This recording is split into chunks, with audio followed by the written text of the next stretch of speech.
अध्याय 650 एक और झटका।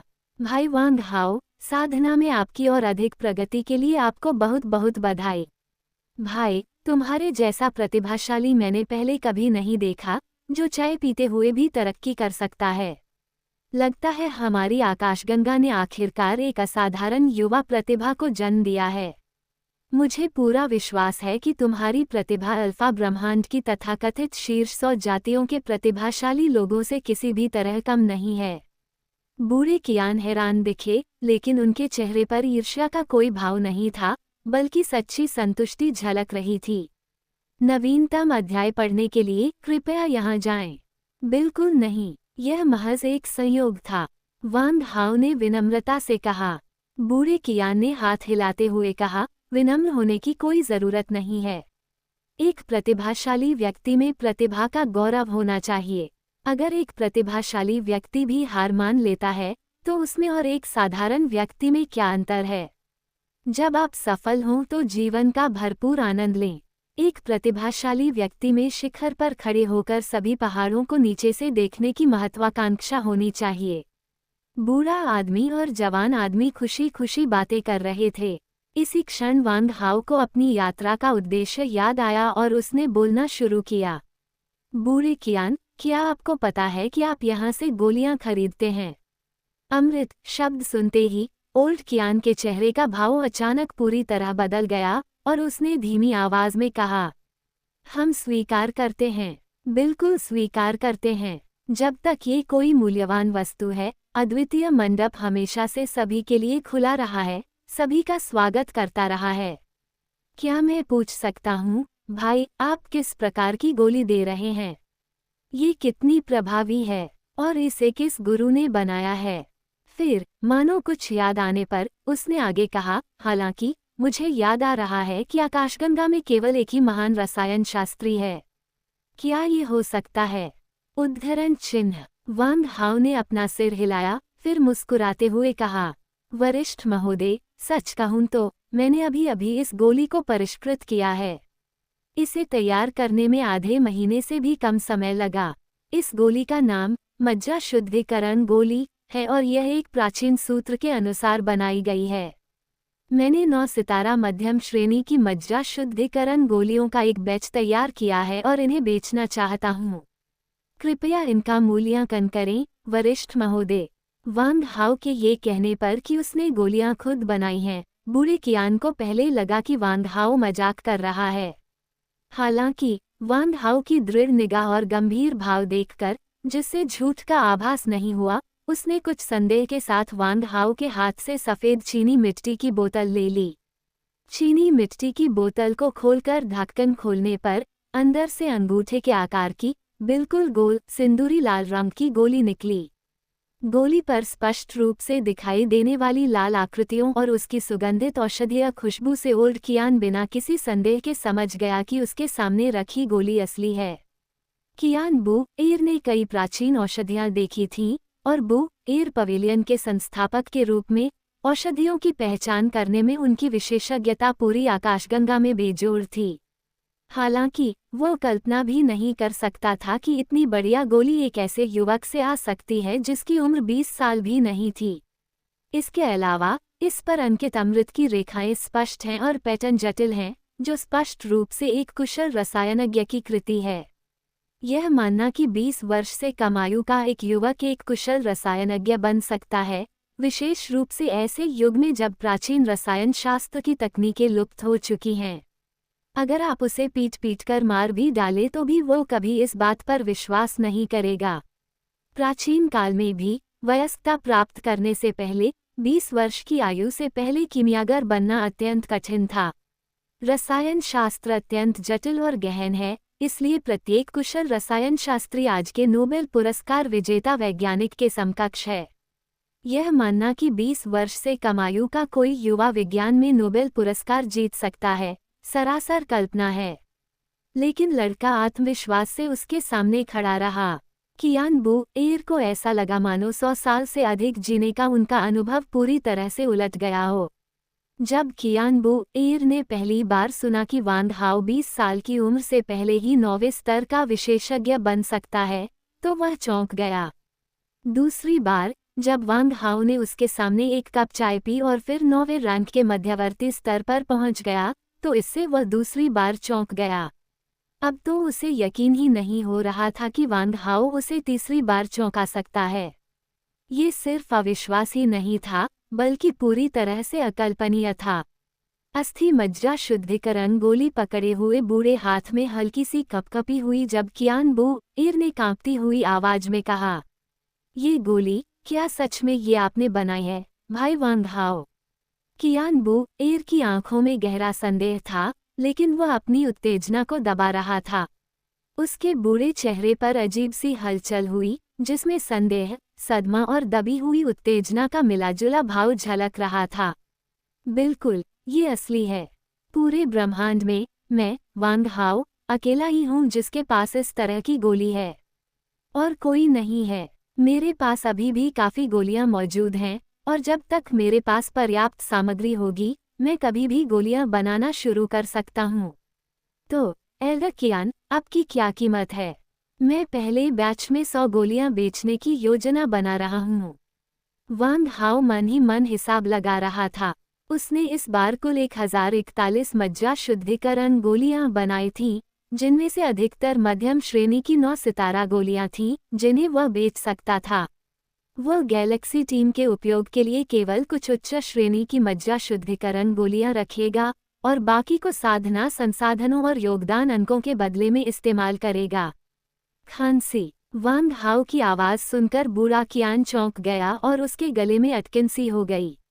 उसने पीले पड़े चेहरे से कहा, क्या 100 गोलियां? हे भगवान! हीरो सिटी में एक मध्यम श्रेणी की 9 सितारा गोली की कीमत कम से कम 50 लाख योगदान अंक है, और वो भी मुश्किल से मिलती है। 100 गोलियों की कीमत तो 500 करोड़ योगदान अंक होगी। हे भगवान! कियान बू ईर लगभग बेहोश हो गया। अगर वह अपनी पुरानी हड्डियों को भी तोड़-फोड़ दे, तब भी वह 500 मिलियन योगदान अंक इकट्ठा नहीं कर पाएगा। ये जानना महत्वपूर्ण है कि हीरो सिटी में स्थित बू एयर पवेलियन की कुल वार्षिक बिक्री अधिकतम 5 करोड़ अंशदान अंक है। ये सब मानव जाति के पुराने मित्रों के समूह, स्टाररी स्काई सोसाइटी के उदार समर्थन के कारण ही संभव हो पाया है। अन्यथा कियान बू एयर शायद 1.5 करोड़ अंशदान अंक का मासिक किराया भी वहन नहीं कर पाती। हालांकि एक चतुर व्यवसायी की तरह कियान बू ईर ने घबराहट का कोई संकेत नहीं दिखाया। इसके बजाय उसने अपनी उत्तेजना को जबरदस्ती दबाते हुए कहा, भाई वांग हाओ, आपकी ये गोलियां बहुत कीमती हैं। अगर मैं एक साथ इतनी बड़ी रकम निकाल लूं, तो बू एयर पवेलियन के कारोबार के लिए बहुत बड़ी मुसीबत हो जाएगी। इसलिए मैं आपसे बेझिझक ये पूछना चाहता हूँ कि क्या आप पहले ये गोलियां हमारे स्टोर में जमा करा सकते हैं, और मैं आपको हर हफ्ते किश्तों में ब्याज समेत वापस कर दूंगा। ज़्यादा से ज़्यादा मैं आपको 1 महीने में वापस कर सकता हूँ। मेरे इस प्रस्ताव के बारे में आपका क्या विचार है, युवा मित्र वांग हाओ? वांग हाओ ने भौहें चढ़ाईं, फिर सिर हिलाकर कहा, ठीक है, लेकिन आपको मुझे 50 लाख योगदान अंक अग्रिम देने होंगे। मुझे अभी बहुत भूख लगी है और मुझे भरपेट खाना खाने के लिए पैसों की ज़रूरत है। ये राशि मेरे लिए काफ़ी है। मैं आपको 100 गोलियां अग्रिम दे देता हूँ। योगदान अंक बाद में मेरे स्टार कार्ड में स्थानांतरित कर दिए जाएंगे। क्या उसने एक ही बार में 50 लाख योगदान अंक खा लिए? हे भगवान! बूढ़ा कियान पसीने से तरबतर होकर अपना माथा पकड़े बैठा था और वांग हाओ की हरकत से इतना हैरान था कि वह कुछ बोल नहीं पा रहा था। कियान बू एयर से 5 मिलियन योगदान अंक प्राप्त करने के बाद वांग हाओ ने एक अच्छे भोजन के लिए एक रेस्तरां खोजने की योजना बनाई। वांग हाओ का हीरो सिटी की सतह पर ये दूसरा दौरा था। पहला दौरा तब हुआ था जब उसने हीरो सिटी में प्रवेश किया था। मैं हर समय मछली खाकर थक गया हूँ। चलो कुछ अलग ट्राई करते हैं। मैंने सुना है कि पास में एक बारबेक्यू स्टॉल है जहाँ बढ़िया ग्रिल्ड स्टार बीस्ट मीट मिलता है। मैं वहीं चलूँगा। वैक्स 6 स्टॉप्ड अध्याय 651 एक अपार अवसर प्रश्नवाचक चिन्ह। वांग हाओ के जाने के कुछ ही समय बाद मेज पर करीने से सजे 10 सफ़ेद चीनी मिट्टी के फूलदानों को देखकर बूढ़े कियान इतने भावुक हो गए कि उनकी आंखों से आंसू बहने लगे और वे बच्चे की तरह फूट फूट कर रोने लगे। सबसे संपूर्ण और सबसे तेजी से अपडेट होने वाले उपन्यासों को देखने के लिए कृपया खोजें। मैंने कभी नहीं सोचा था कि मुझे, कियान बोएर को, आखिरकार एक दिन गर्व से सिर ऊंचा करने का मौका मिलेगा। हा, मेरी आकाशगंगा के मानव जाति में इतनी कम उम्र की रसायन शास्त्री का जन्म हुआ है। हा। हंसी काफी देर तक जारी रही, जिससे दशकों से दबी हुई भावनाएं बाहर निकल आईं। अचानक बूढ़े कियान ने अपना माथा पीट लिया, मानो उन्हें कुछ याद आ गया हो। धत तेरे की, मैं मास्टर वांग हाओ की संपर्क जानकारी लेना भूल गया। उफ, मैं बूढ़ा हो रहा हूँ। इतनी जरूरी बात कैसे भूल गया। लेकिन अब जब मुझे मास्टर वांग हाओ का स्टार कार्ड खाता नंबर पता चल गया है, तो मैं उन बूढ़े लोगों से पूछ सकता हूँ कि क्या उन्हें उनकी संपर्क जानकारी पता है। वैसे इस अस्थि मज्जा शुद्धिकरण गोली के क्या प्रभाव हैं? मैं इतनी खुश थी कि इतनी महत्वपूर्ण बात पूछना ही भूल गई। मैं बूढ़ी हो रही हूँ, मैं इस छोटी सी बात को भी संभाल नहीं सकती। ठीक है, मैं खुद इसका स्वाद चखकर देखूंगा कि यह औषधि वास्तव में कितनी कारगर है। कियान बोएर ने दवा की सभी बोतलें अपनी स्थानिक अंगूठी में रख दी, फिर दीवार के पीछे एक गुप्त कमरे में प्रवेश किया और दरवाजा बंद कर दिया। मुझे उम्मीद है कि यह गोली मुझे निराश नहीं करेगी। कियान बोएर ने सफ़ेद चीनी मिट्टी की बोतल से मज्जा शुद्धिकरण की गोली निकाली और सीधे अपने मुंह में डाल ली। ये गोलियां अत्यंत सूक्ष्म स्तर तक परिष्कृत की गई थीं, क्योंकि वांग हाओ ने अपनी विनाश की ज्वाला से सभी अशुद्धियों को जलाकर नष्ट कर दिया था, जिससे गोलियां मुंह में लगभग पिघल जाती थीं। ये जल्दी ही एक ठंडे औषधीय तरल में बदल गया जो गले से नीचे बहकर पेट के निचले हिस्से में चला गया। ये गोलियां बेहतरीन कौशल से तैयार की गई हैं, तापमान बिल्कुल सही है, सुगंध मनमोहक है और ये मुंह में घुल जाती हैं, निश्चित रूप से एक असाधारण उत्पाद। पेय पदार्थों को परिष्कृत करना किसी छोटे व्यंजन को पकाने जैसा है। आप किसी व्यंजन के स्वाद से ही बता सकते हैं कि वह अच्छा है या नहीं। पेय पदार्थों के मामले में भी यही बात लागू होती है। जब कियान बोएर युवा थे, तब उन्हें सौभाग्य से एक रसायन शास्त्री गुरु से विभिन्न औषधियों और औषधियों की पहचान करना सीखने का अवसर मिला। अब 100 वर्ष से अधिक आयु में, जीवन भर के शोध के बाद, उन्हें पूरी आकाशगंगा में औषधियों का सर्वोत्कृष्ट परखकर्ता माना जा सकता है। एक बार जब ये बोन मैरो क्लींजिंग पिल गले में उतर जाती है, तो ये पुरानी शराब पीने जैसा है। यह अच्छी है या बुरी, यह आपको इसे आजमाने के बाद ही पता चलेगा। कियान बोएर का चेहरा अचानक पूरी तरह बदल गया। उसके पेट में अजीब सी हलचल होने लगी और उसे जोर से पेशाब करने की इच्छा होने लगी। उसके पूरे शरीर में खून और ऊर्जा बेकाबू होकर दौड़ने लगी। धत तेरे की, शौचालय तो पहली मंजिल पर है, लेकिन ये जगह तो 10 मंजिल नीचे है।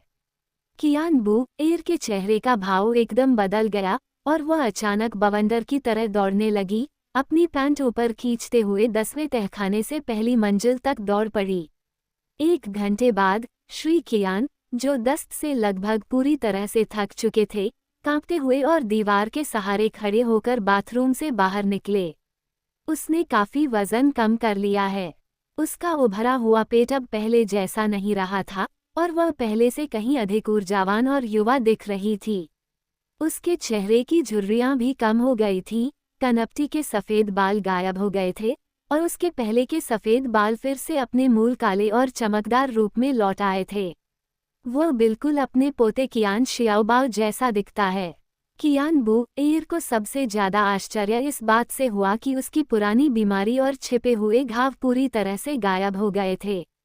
न केवल उसकी साधना का स्तर थोड़ा बढ़ गया था, बल्कि उसकी शक्ति भी पहले से कहीं अधिक बढ़ गई थी, मानो उसका शरीर अचानक अपनी युवावस्था में लौट आया हो। 9 सितारा शक्ति वाले मानवों की आयु आमतौर पर 300 वर्ष होती है, लेकिन कुछ की आयु बाहरी शक्तियों या युद्ध में लगी चोटों के कारण कम हो सकती है।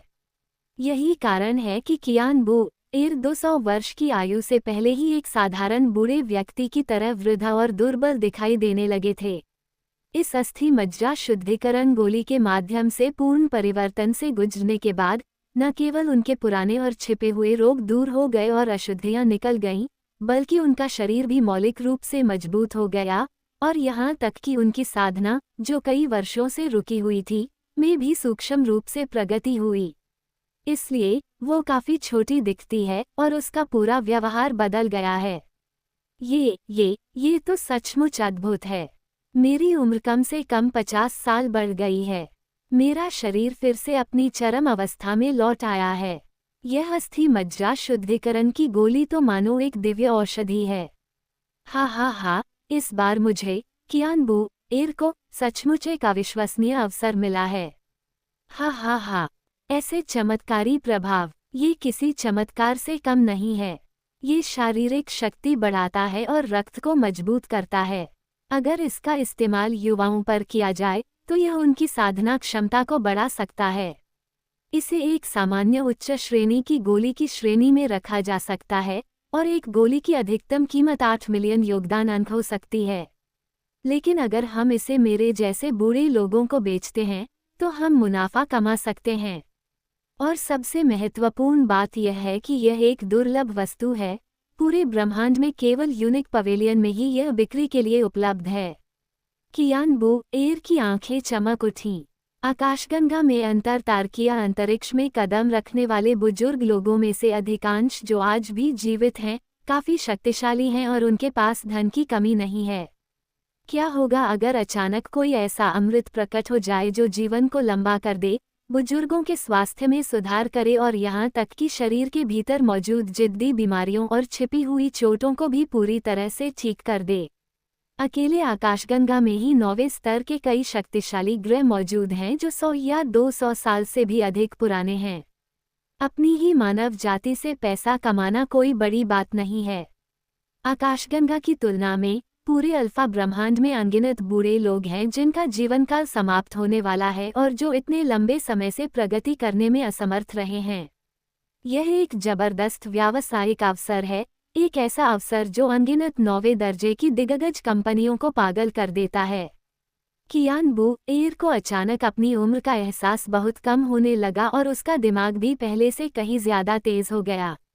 पूरे दिन गुप्त कमरे में रहने के बाद उसने अचानक अपने जीवन का सबसे महत्वपूर्ण निर्णय लिया। उसने अपनी सारी बचत निकाल ली और हीरो सिटी के सबसे प्रमुख स्थान पर 10 वर्ग मीटर से भी कम क्षेत्रफल वाली एक दुकान खरीद ली। इस दुकान का किराया प्रतिदिन के हिसाब से तय किया जाता है, यानी प्रति वर्ग मीटर का किराया प्रतिदिन 10 लाख स्टार कॉइन है। दूसरे शब्दों में 10 वर्ग मीटर की इस दुकान का किराया एक दिन के लिए ही 100 लाख स्टार कॉइन होगा। हालांकि जितनी महंगी जगह होगी उसका मूल्य उतना ही अधिक होगा। ये छोटी सी दुकान ही हीरो सिटी मिशन हॉल में प्रवेश करने और बाहर निकलने और अपनी आत्मा की छाप दर्ज करने का एकमात्र रास्ता है। अल्फा ब्रह्मांड की सभी जातियों के सबसे शक्तिशाली प्राणियों का वह क्षेत्र जहां वे प्रतिदिन आते जाते रहते हैं। हीरो सिटी में 40,000 टीमें हैं, जिनमें कुल मिलाकर 20 लाख 9वें स्तर की शक्तिशाली टीमें शामिल हैं। इन 9वें स्तर की शक्तिशाली टीमों में से लगभग 10वां हिस्सा हर दिन इस छोटी सी दुकान से होकर गुजरता है। अचानक दशकों से खाली पड़ी Zaoshan.co की दुकान फिर से खुल गई, जिससे कई उत्सुक दर्शकों का ध्यान आकर्षित हुआ। क्या तुमने सुना? किसी मूर्ख ने सचमुच उस आसमान छूती कीमत वाली दुकान को किराए पर ले लिया है। कहा जाता है कि जिसने इसे किराए पर लिया है वो आकाशगंगा से आया हुआ कोई इंसान है। अल्फा ब्रह्मांड में मनुष्य सबसे निचले दर्जे के सरीसृपों से ज्यादा कुछ नहीं है। भले ही वे अत्यधिक कीमत वाली दुकानें किराए पर लेने में सक्षम हों, इससे कुछ भी नहीं बदलेगा। मैंने सुना है कि इस नई खुली दुकान में केवल एक ही प्रकार का प्राचीन, लुप्त हो चुका अमृत मिलता है। क्या प्राचीन औषधियाँ? सचमुच मनुष्य सबसे चालाक होते हैं, धोखे में मत आना। ... इस अत्यधिक महंगी दुकान को किराए पर लेने के अलावा कियान बू एर ने अपने संपर्कों का इस्तेमाल करते हुए बड़े पैमाने पर प्रचार अभियान चलाया, जिससे ये सुनिश्चित हो गया कि केवल 3 दिनों के भीतर लगभग पूरे हीरो सिटी को पता चल गया कि एक मूर्ख व्यक्ति ने हीरो सिटी की सबसे महंगी दुकान किराए पर ली है। इस तरह की चर्चा जंगल की आग की तरह फैल गई, जिससे 9वें स्तर के कई विशेषज्ञ इस तमाशे को देखने के लिए तुरंत आकर्षित हो गए। ये पुस्तक से आती है। स्टॉप्ड अध्याय 652 मास्टर सरुगाव का प्रचार का उद्देश्य पूरा हो गया। हर दिन इस अत्यधिक महंगी दुकान के सामने एक बड़ी भीड़ जमा हो जाती है, जिसका आकार 10 वर्ग मीटर से भी कम है, ये देखने के लिए उत्सुक कि यह मूर्ख और धनी मानव मालिक वास्तव में क्या कर रहा है। कियान बू एर ने स्वयं नेतृत्व किया। उनके हाथ में एक सफ़ेद चीनी मिट्टी की बोतल थी जिसमें केवल एक अस्थि मज्जा शुद्धिकरण गोली थी। सज्जनों, हमारी मानव जाति को हमेशा से रोमांच पसंद रहा है। कुछ समय पहले ही हमारे एक साहसी व्यक्ति ने गलती से एक प्राचीन संप्रदाय के खंडहरों में प्रवेश किया और इस चमत्कारी अमृत की खोज की। इस औषधि को मज्जा शुद्धिकरण गोली कहा जाता है। यह न केवल 9वें स्तर के विशेषज्ञ को रूपांतरित कर सकती है, छिपी हुई चोटों को दूर कर सकती है और रक्त वाहिकाओं को उत्तेजित कर सकती है, बल्कि पुरानी बीमारियों को ठीक कर सकती है, सभी कष्टों का उपचार कर सकती है और शरीर को मजबूत बना सकती है। उद्धरण चिन्ह। सबसे महत्वपूर्ण बात, ये औषधि उम्र भी बढ़ा सकती है। मुझे देखो सब लोग, मेरा नाम कियान बू एर है और मैं बू एर पवेलियन जनरल स्टोर की मालकिन हूँ। जो लोग मुझे जानते हैं वे शायद जानते होंगे कि मुझमें कल और आज कोई फर्क नहीं है। ये सुनकर भीड़ में से किसी ने तुरंत चिल्लाकर कहा, कल की तुलना में तुम पतले और जवान दिख रहे हो और तुम्हारी आभा भी अधिक प्रबल है। क्या यह उस अस्थि मज्जा शुद्धिकरण की गोली के कारण हो सकता है? हाँ, मैंने उस मोटे आदमी को पहले भी देखा है। उसके सिर पर पूरे सफ़ेद बाल थे और वह अपनी मृत्युशैया पर था। अब उसमें आया बदलाव वाकई बहुत बड़ा है। क्या सच में गोली से उम्र बढ़ सकती है? कुछ असहमति की आवाज़ें भी उठीं। एक बूढ़ा, कमजोर और दुर्बल बंदर छड़ी के सहारे चलते हुए भीड़ से बाहर निकला। जिन लोगों ने उस बुजुर्ग को पहचान लिया, उन्होंने तुरंत उसका नाम पुकारा। ये है मास्टर युवानगेंग, रसायन शास्त्री युवानगेंग। वानर कबीले के रसायन शास्त्री, अल्फा में शीर्ष 100 जातियों में 97वें स्थान पर। वानर वंश का ये रसायन शास्त्री 600 वर्ष से अधिक आयु का है, जिसकी शक्ति 9वें स्तर के शिखर पर है और उसका जीवनकाल अपने अंत के करीब है। हम इंसान छल और धोखे में माहिर होते हैं। प्राचीन काल में तो दीर्घायु की गोलियां केवल सबसे कुलीन और शक्तिशाली कुलों द्वारा ही बनाई जाती थीं। क्या तुम्हें लगता है कि तुम हमें एक साधारण सी गोली से मूर्ख बना सकते हो? मुझे इस गोली की तेज सुगंध आ रही है। ये साफ है कि यह एक ताज़ा गोली है जो 1 साल से ज्यादा पुरानी नहीं है। तुम इसे प्राचीन गोली कैसे कह सकते हो? तुम तो पूरे धोखेबाज हो। मास्टर सरुगाओका द्वारा उन शब्दों का उच्चारण करते ही उन्हें तुरंत कई शक्तिशाली हस्तियों की आलोचना का सामना करना पड़ा। क्या 1 साल से भी कम समय में तैयार की गई गोली को प्राचीन गोली बताकर बेचा जा रहा है? यह इंसान तो वाकई बड़ा झूठा है। मानव जालसाजों, अपनी नकली दवाइयाँ वापस ले लो। हम इनके झांसे में नहीं आने वाले। अपनी आकाशगंगा में वापस जाओ। मानव सरीसृप हीरो सिटी में रहने के लायक नहीं हैं। प्रिय कट्टरपंथी... कियान बू एर को बहुत पसीना आ रहा था और दर्शकों में मौजूद जिन अस्थायी अभिनेताओं को उसने रिश्वत दी थी, उन्हें भी एहसास हो गया कि चीजें ठीक नहीं चल रही हैं और वे भागने लगे। ये स्थिति उनके लिए बिल्कुल अप्रत्याशित थी। मूल रूप से कियान बू एर वांग हाओ की अस्थि मज्जा शुद्धिकरण गोली को एक प्राचीन अमृत के रूप में बढ़ावा देना चाहती थी, इस उम्मीद में कि इससे परग्रही जातियों के बीच अच्छी कीमत मिलेगी। अचानक वानर जाति का एक माहिर रसायन शास्त्री प्रकट हुआ और उसने सारी स्थिति बिगाड़ दी। अब बोला गया झूठ बिखरे हुए पानी की तरह था और उसे वापस लेना मुश्किल होगा। इस स्थिति में यदि आप अपना मन बदल लें और सच बता दें, तो यह अपने ही चेहरे पर थप्पड़ मारने के बराबर होगा। ये स्वीकार करो कि तुमने पहले जो कहा था वह झूठ था। हताशा में कियान बू एर ने दांत पीसकर झटपट फैसला लिया। अचानक उसके दिमाग में एक योजना आ गई। हम मास्टर युवानगांग है ना? आपको प्राचीन काल के रहस्यों का कितना ज्ञान है? यह अमृत सचमुच 1 साल से भी कम समय पहले खोजा गया था। जादुई प्राचीन संरचना द्वारा संरक्षित होने के कारण ही इसके औषधीय गुण सुरक्षित रहे। अन्यथा लाखों वर्षों के बाद तो बेहतरीन अमृत भी नष्ट हो जाता। कियान बू एर ने संयम का दिखावा किया और शांत भाव से झूठ बोला, जिससे मास्टर युवानगेंग उसके वाकपटु शब्दों से अवाक रह गए। कियान बू एर की बातें सुनकर वहां मौजूद विभिन्न जातियों के शक्तिशाली व्यक्ति तुरंत भ्रमित हो गए। उन्हें समझ नहीं आ रहा था कि कौन सच बोल रहा है। मास्टर युवानगेंग को अपनी सत्ता पर सवाल उठाना बिल्कुल पसंद नहीं था। उनके फैसले पर सवाल उठाने वाली ऐसी आवाजें निस्संदेह एक महान रसायनज्ञ के रूप में उनकी प्रतिष्ठा के लिए चुनौती थीं, इसलिए स्वाभाविक रूप से वे पीछे नहीं हटते थे। हम झूठे लोग मीठी बातों के उस्ताद होते हैं, उसके झूठ के झांसे में मत आना। ये गोली पक्का नकली है। एक विख्यात रसायन शास्त्री थे। उनके आत्मविश्वासपूर्ण कथन ने तुरंत ही मास्टर सरुगाओका के लिए भारी बहुमत का समर्थन हासिल कर लिया। ये दृश्य देखकर कियान बू एर और भी ज्यादा चिंतित हो गया। अंततः उसे एक शानदार विचार आया और उसने एक आखिरी तरकीब सोची। उनका मानना था कि वांग हाओ की गोलियां निश्चित रूप से कारगर थीं और उन्होंने खुद भी व्यक्तिगत रूप से उनका इस्तेमाल करके देखा था। मास्टर युआनगंग ये किस तरह का बकवास कर रहे हैं? मुझे लगता है ये कुत्ते की लीद का ढेर है। मेरी गोली बिल्कुल असली है। मेरे शरीर में जो बदलाव आए हैं वो बिल्कुल प्रामाणिक हैं। अगर युआनगंग तुम्हें मुझ पर विश्वास नहीं है तो तुम खुद इस गोली की प्रामाणिकता की जांच कर सकते हो। मैं तुम्हें ये गोली मुफ्त में भी दे सकता हूँ।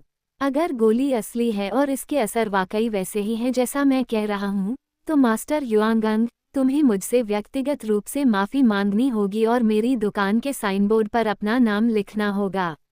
एक्सो का ग्रेसफुल ग्रेस। कियान बू एर ने अचानक पासा पलट दिया। मास्टर सरुओका भी बेहद क्रोधित हुए और उन्होंने तुरंत फैसला ले लिया। ठीक है, मैं शर्त लगाता हूँ कि अगर यह गोली नकली है तो तुम हमेशा के लिए गायब हो जाओगे और फिर कभी हीरो सिटी में लोगों को ठगने के लिए वापस नहीं आओगे। कियान बू एर गुस्से से भड़क उठी और जोर से बोली, कोई बात नहीं। आप इस गोली को लेकर इसकी पुष्टि कर सकते हैं, लेकिन निष्पक्षता के लिए आपको गोली की पुष्टि सबके सामने करनी होगी। कियान बू एर ने दवा की बोतल मास्टर युवानगांग की ओर फेंक दी। मास्टर युवानगेंग ने अपनी आड़ू की लकड़ी की छड़ी को धीरे से आगे की ओर झटका दिया, जिससे दवा की बोतल का ढक्कन खुल गया। अंदर की गोलियां आसानी से उनके हाथ में गिर गईं, लेकिन झटके के बल से बोतल और ढक्कन वापस कियान बू के हाथों में आ गए। इस पूरी प्रक्रिया के दौरान मास्टर सरुगाओका ने किसी भी प्रकार की शक्ति या मानसिक शक्ति का उपयोग नहीं किया। उन्होंने पूरी तरह से अपनी कलाई की ताकत और थोड़े से कौशल पर भरोसा किया। इस कदम ने स्वाभाविक रूप से उपस्थित कई शक्तिशाली विशेषज्ञों का ध्यान आकर्षित किया। 9वें स्तर के कई विशेषज्ञ जो मास्टर युवानगेंग से अपरिचित थे, अब उनका नाम जान गए। गोली मिलने के बाद मास्टर युवानगेंग ने तुरंत उसका परीक्षण नहीं किया, बल्कि पहले ध्यानपूर्वक उसकी बनावट का अवलोकन किया। इस गोली पर बने पैटर्न वाकई बेहद खूबसूरत हैं। मैंने पहले कभी ऐसे पैटर्न नहीं देखे। ये पैटर्न स्पष्ट और जटिल हैं, जो साफ तौर पर प्राचीन काल के लगते हैं। क्या ये गोली सचमुच प्राचीन काल की हो सकती है? मास्टर युवानगेंग को हल्का सा झटका लगा, लेकिन उनका चेहरा तुरंत अपने सामान्य तिरस्कारपूर्ण भाव में लौट आया। उन्होंने अपना सिर नीचे किया, अपनी नाक गोली के पास ले गए और धीरे से उसकी सुगंध को सूंघा। ये औषधीय सुगंध, ये कैसे संभव है? मास्टर युवानगेंग ने अचानक अपनी आंखें चौड़ी कर लीं और अविश्वास से गोली को अपने मुंह में फेंक दिया। मुंह में प्रवेश करते ही वह अमृत पिघल गया और तुरंत एक निर्मल धारा में परिवर्तित हो गया, जो सीधे शरीर के हर हिस्से में प्रवाहित होने लगी। कितनी अद्भुत औषधीय शक्ति है! ये गोली सचमुच काम करती है।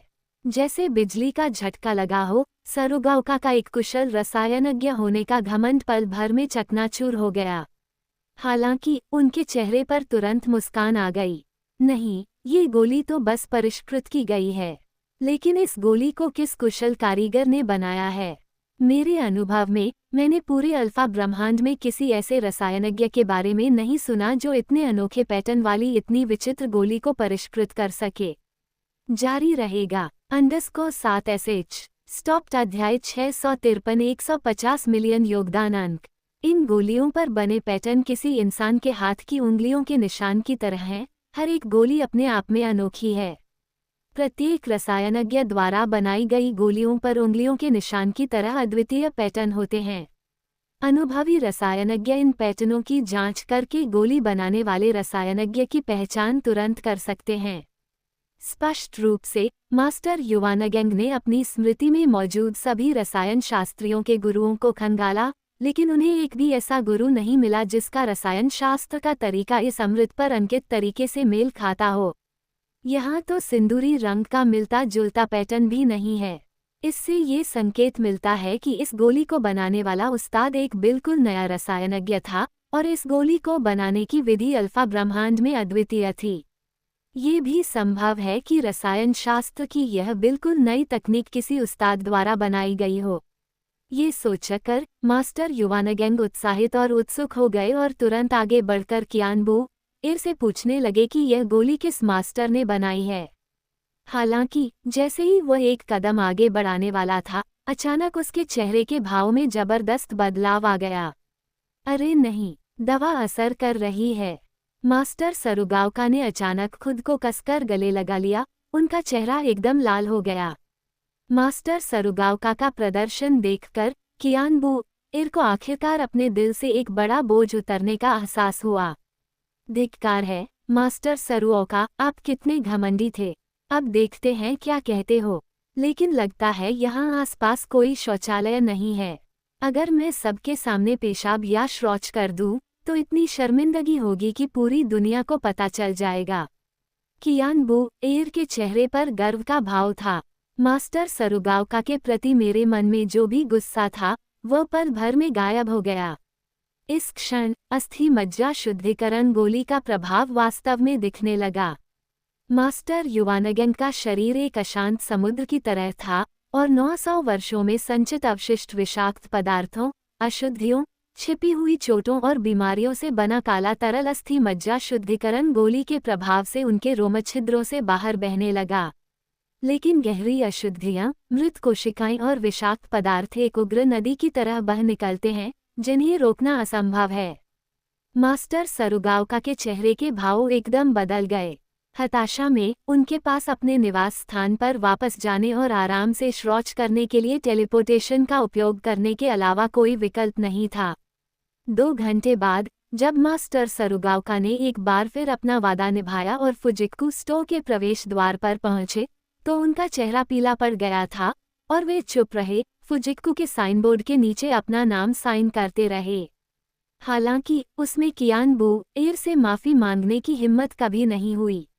वाक्यांश की सुई हाओ फू मा एक बोलचाल की अभिव्यक्ति है जिसका अर्थ है सुई राजवंश के अच्छे दामाद को चुराना, और इसका सीधा अनुवाद नहीं किया जा सकता है। 9वें स्तर के एक पारखी विशेषज्ञ ने गौर किया कि इस बार मास्टर ऐप काफी प्रसन्न लग रहे थे। उन्होंने अपनी आड़ू की लकड़ी की छड़ी भी फेंक दी थी और अपनी बढ़ती उम्र के बावजूद वे बेहद खुश और स्थिर चाल के साथ नजर आ रहे थे। इस तरह के आश्चर्यजनक बदलाव को देखकर विभिन्न जातियों के सभी 9वें स्तर के शक्तिशाली योद्धा जो इसे देख रहे थे, तुरंत हंगामा करने लगे। सब लोग पागल हो गए। हे भगवान, क्या आपने देखा? उस साइनबोर्ड पर सचमुच मास्टर सरुओका का नाम लिखा हुआ है। बेवकूफी, लगता है मज्जा शुद्धिकरण की गोली वाकई एक प्राचीन औषधि है। मास्टर युवानगान को देखो, ऐसा लगता है जैसे उन्होंने अपनी जवानी वापस पा ली हो और अब उन्हें चलने के लिए छड़ी की भी जरूरत नहीं पड़ती। तो इस बार वो आदमी हमसे झूठ नहीं बोल रहा था। ये गोली सचमुच एक प्राचीन गोली है। खुद मास्टर युवानगांग ने भी ये बात मानी है। हा, नहीं, मुझे ये अद्भुत गोली छीनकर अपने कुल के मुखिया को देनी ही होगी। शायद कुल का मुखिया इतना खुश हो जाए कि वो अपनी बेटी की शादी मुझसे कर दे। सुआ कुल के 9वें स्तर के योद्धा ने मदहोश होकर कहा, इसे पकड़ो, यह अद्भुत गोली पूरे अल्फा ब्रह्मांड में सनसनी मचा देगी। इसके मशहूर होने से पहले ही हमें अभी कार्रवाई करनी चाहिए, वरना बाद में शायद हम इसे हासिल न कर पाएं। सभी शक्तिशाली कुलों के 9वें स्तर के योद्धा बुएर पवेलियन के स्टोव पर उमड़ पड़े, जिससे कियान बुएर बहुत प्रसन्न हुई। जल्दी मत करो सब लोग, मेरे पास ये बोन मैरो क्लींजिंग पिल्स सीमित संख्या में हैं। जिन लोगों को अभी तक इसकी जानकारी नहीं मिली है, उनके लिए मैंने हर दिन 3 बोन मैरो क्लींजिंग पिल्स की नीलामी करने का फैसला किया है। सबसे ज्यादा बोली लगाने वाला जीतेगा, और निष्पक्षता के लिए हर व्यक्ति ज्यादा से ज्यादा एक ही गोली पर बोली लगा सकता है, ताकि बाकी दोस्तों को भी मौका मिले। कियान बुएर ने मज्जा शुद्धिकरण की पहली गोली निकाली और तुरंत सड़क पर ही उसकी बोली लगाना शुरू कर दिया। आज नीलामी के लिए पेश की जा रही पहली अस्थि मज्जा शुद्धिकरण गोली। शुरुआती कीमत 100,000 योगदान अंक है, और प्रत्येक बोली कम से कम 10,000 योगदान अंक अधिक होनी चाहिए। नीलामी अब शुरू हो रही है। वाह कियान बुएर द्वारा नीलामी शुरू होने की घोषणा करते ही पूरे चौक में मौजूद 9वें स्तर के सभी विशेषज्ञ बेहद उत्साहित हो गए, मानो उनमें एड्रेनालाइन का इंजेक्शन लगा दिया गया हो। वे सभी अपनी किस्मत आजमाने के लिए बेताब थे और जीतने के लिए दृढ़ संकल्पित थे। हर कोई मज्जा शुद्धिकरण गोली को अपना ही समझ रहा था। मैं 10 लाख रुपये दूंगा। हम 1, 5 मिलियन, 100 लाख। मिशन हॉल में मिशन जारी होने की प्रतीक्षा कर रही शीर्ष 100 टीमों में भी विभिन्न जातियों के कई शक्तिशाली खिलाड़ी बोली लगाने में शामिल होने लगे हैं। प्राचीन जीवन 50 मिलियन। कृपया सब लोग ज़ू लिंगलोंग को थोड़ी इज्जत दें और मुझे यह अस्थि मज्जा शुद्धिकरण गोली लेने दें। आइस रिवर टीम की कप्तान और 78वें स्थान पर काबिज ज़ू लिंगलोंग ने सीधे तौर पर 50 मिलियन की भारी भरकम कीमत की मांग की। अगर इसे सही परिप्रेक्ष्य में देखें तो इतनी कीमत में तो संत स्तर की आध्यात्मिक जड़ी बूटी खरीदी जा सकती है, और उस कीमत से मध्यम श्रेणी की 9 सितारा गोली खरीदना वाकई कुछ ज्यादा ही खर्चीला है। हालांकि इन शक्तिशाली कुलों के लिए जीवन को लंबा करने वाली गोलियों का प्रभाव साधना को बढ़ाने वाली संत स्तरीय आध्यात्मिक औषधि के प्रभाव से कहीं अधिक होता है। आखिर किस शक्तिशाली कुल में ऐसे कई बूढ़े राक्षस नहीं होते जिनका जीवन अंतिम पड़ाव पर हो? अगर कोई ऐसा जीवनवर्धक अमृत प्राप्त कर ले और उसे उनके कुल के उन बूढ़े राक्षसों को अर्पित कर दे, तो कौन जाने वे इतने प्रसन्न हो जाएं कि उन्हें कोई दिव्य कलाकृति या प्राचीन खजाना भेंट कर दे। इस तरह के सौदे से निश्चित रूप से मुनाफा होगा, और इससे बहुत बड़ा मुनाफा होता है। हम खजाने ताकतवरों के होते हैं। दूसरे तुम्हारे आइस रिवर कबीले से डरते हैं, लेकिन मेरा फ्लेम स्टार कबीला नहीं। 100 मिलियन योगदान अंक। मैं यान डी इस गोली को पाने के लिए दृढ़ संकल्पित हूँ। बहुत खूब। 100 मिलियन योगदान अंक। पूरा चौक उत्साह से भर गया। एक 9 सितारा गोली का 100 मिलियन योगदान अंकों में बिकना पूरी हीरो सिटी में लाखों वर्षों से कायम एक रिकॉर्ड था। धिक्कार है, फिर से वही धूर्त यान्दी आ गया, हमेशा मेरे आइस रिवर क्लैन के खिलाफ ही खड़ा रहता है। अफसोस की बात है कि मेरे पास सिर्फ 8 करोड़ योगदान अंक हैं। अगर कप्तान यहाँ होता तो मैं उससे कुछ उधार ले सकता था। धिक्कार है, मुझे यह मज्जा शुद्धिकरण गोली चाहिए ही चाहिए। अगर मुझे ये जीवनवर्धक गोली मिल जाए तो मेरे पिता बच सकते हैं। शायद वे तार्कीय स्तर तक भी पहुंच जाएं और उनका जीवनकाल 5000 वर्ष तक बढ़ जाए। ज़ू लिंगलोंग ने दांत पीसते हुए चाहा कि काश वह यान डी को जिंदा ही निगल जाती। 150 मिलियन। मुझे मुंह सुई को यह अमृत चाहिए। सभी की निगाहें उस ओर मुड़ गईं और उन्होंने देखा कि मुशु कबीले का एक बुजुर्ग व्यक्ति अपने सिर पर हिरन के सींगों की एक जोड़ी पहने अजगर के सिर वाली छड़ी के सहारे धीरे धीरे पंजीकरण हॉल से बाहर निकल रहा था। Whoosh tilde whoosh tilde whoosh. पूरा चौक पल भर में सन्नाटा छा गया, और यहाँ तक कि यानिक सिंह टीम के कप्तान यानडी, जो कुछ क्षण पहले तक इतने घमंडी थे और 47वें स्थान पर थे, उन्होंने भी एक शब्द बोलने की हिम्मत नहीं की। सभी लोग चुपचाप देखते रहे जैसे जैसे बूढ़ा व्यक्ति धीरे धीरे सीढ़ियों पर चढ़ता हुआ कदम दर कदम कियान बुएर की ओर बढ़ रहा था। एल्डर मू सुई हीरो सिटी में आत्मा पंजीकरण के प्रभारी 4 बुजुर्गों में से एक हैं। उनका रुतबा और पद इतना ऊंचा है कि वहां मौजूद कोई भी 9वें स्तर का विशेषज्ञ जरा सा भी अनादर दिखाने की हिम्मत नहीं करता। _7 SH स्टॉप्ड अध्याय 654 एल्डर मूसुई। यहाँ तक कि नंबर 1 रैंक वाली टीम सम्राट टीम के कप्तान को भी एल्डर मूसुई के सामने सम्मानपूर्वक झुकना पड़ा और उन्हें एल्डर मू कहकर संबोधित करना पड़ा। कियान बू एयर के लिए एल्डर मूसुई का आगमन कुछ हद तक अप्रत्याशित था। वैसे देखा जाए तो कियान बू एयर की उम्र 100 साल से भी अधिक है, लेकिन एल्डर मूसुई की तुलना में तो उन्हें पोता भी नहीं माना जाता। कम से कम जब कियान बू एयर अपनी युवावस्था में यहाँ आया था, तब एल्डर मूसुई बिल्कुल ऐसे ही दिखते थे, और तब से 60 से अधिक वर्ष बीत चुके हैं और एल्डर मूसुई के रूप में बिल्कुल भी बदलाव नहीं आया है। पूरी हीरो सिटी में शायद मुट्ठी भर ही लोग ऐसे होंगे जो एल्डर मूसुई की सही उम्र जानते हों।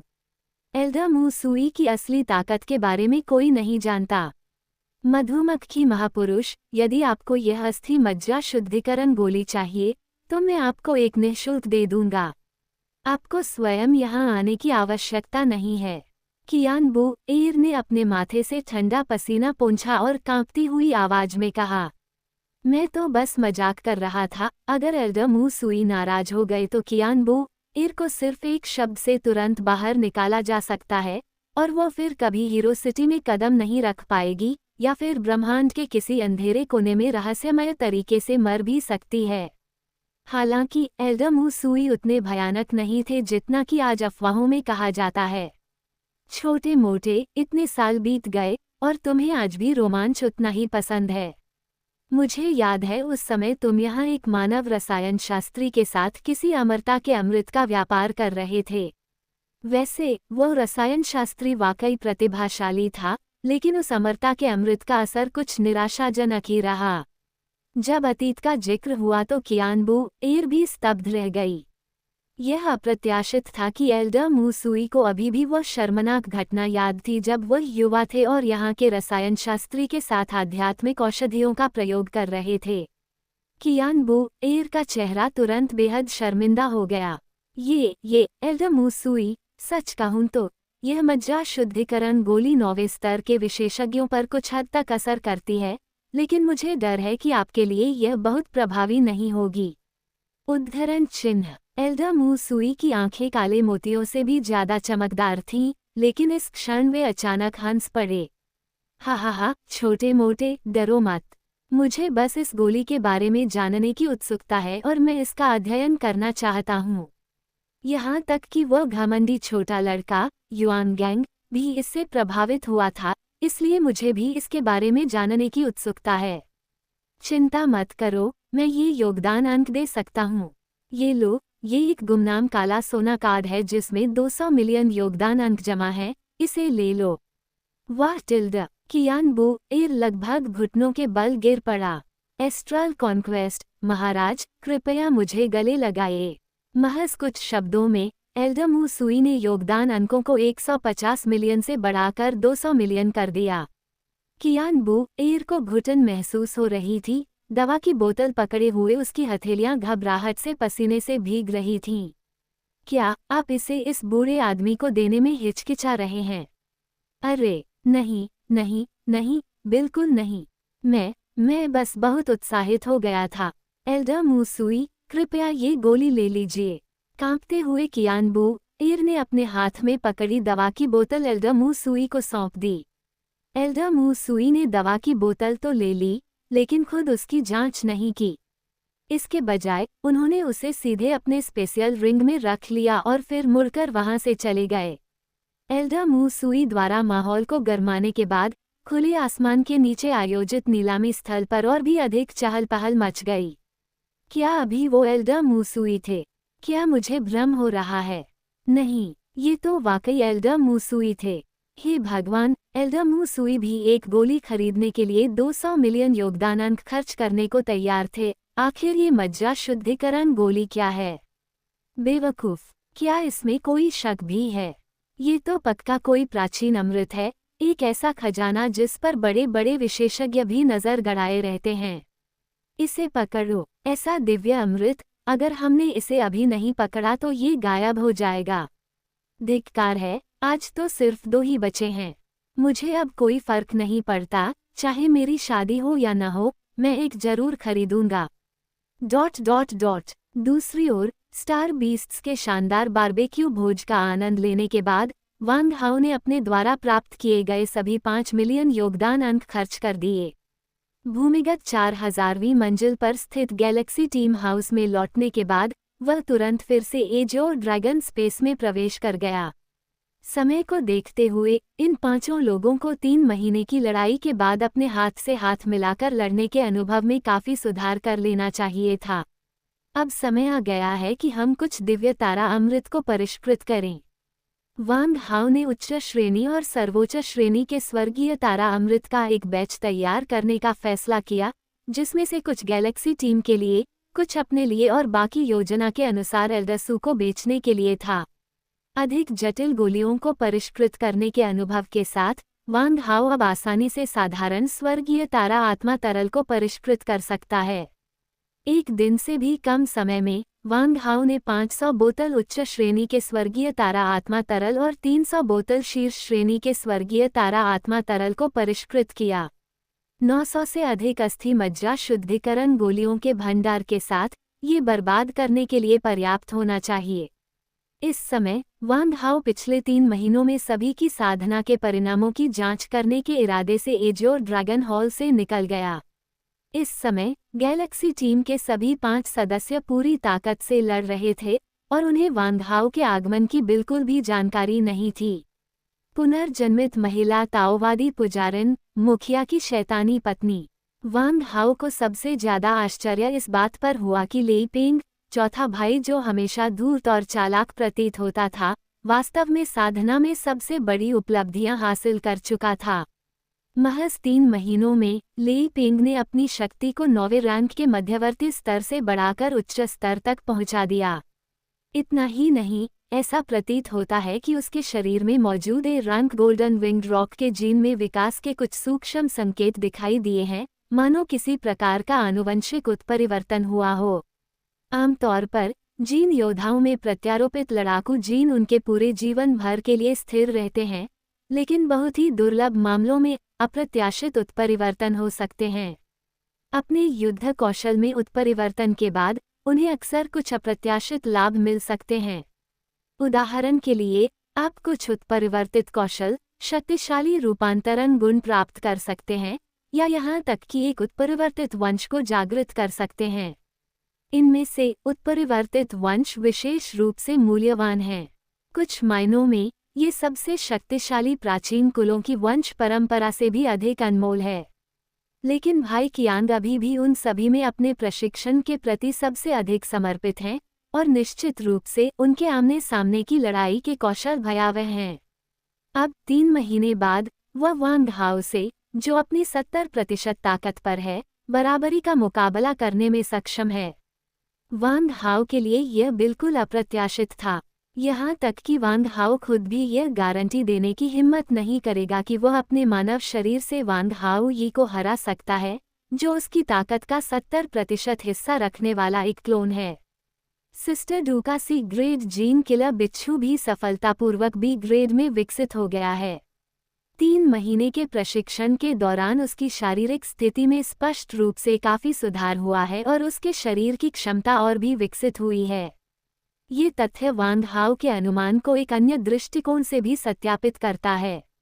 अर्थात शारीरिक शक्ति जितनी अधिक होगी, युद्ध संबंधी जीन का विकास उतना ही आसान होगा और वंशानुगत शक्ति का विकास भी उतना ही आसान होगा।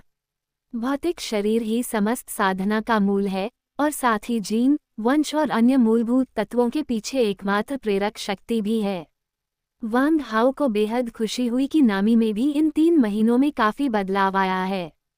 उस डरपोक और कायर छोटी लड़की से वह एक बहादुर युवती बन गई है जो युद्ध में शांत दिमाग रख सकती है, कभी हार नहीं मानती और हर लड़ाई के साथ और मजबूत होती जाती है।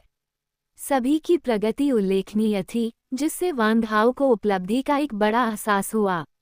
स्नैप स्नैप स्नैप, वांग हाओ की तालियों की गड़गड़ाहट अचानक गूंज उठी और वांग हाओ के दोनों क्लोन और तीनों यांत्रिक योद्धाओं ने भी हमला करना बंद कर दिया।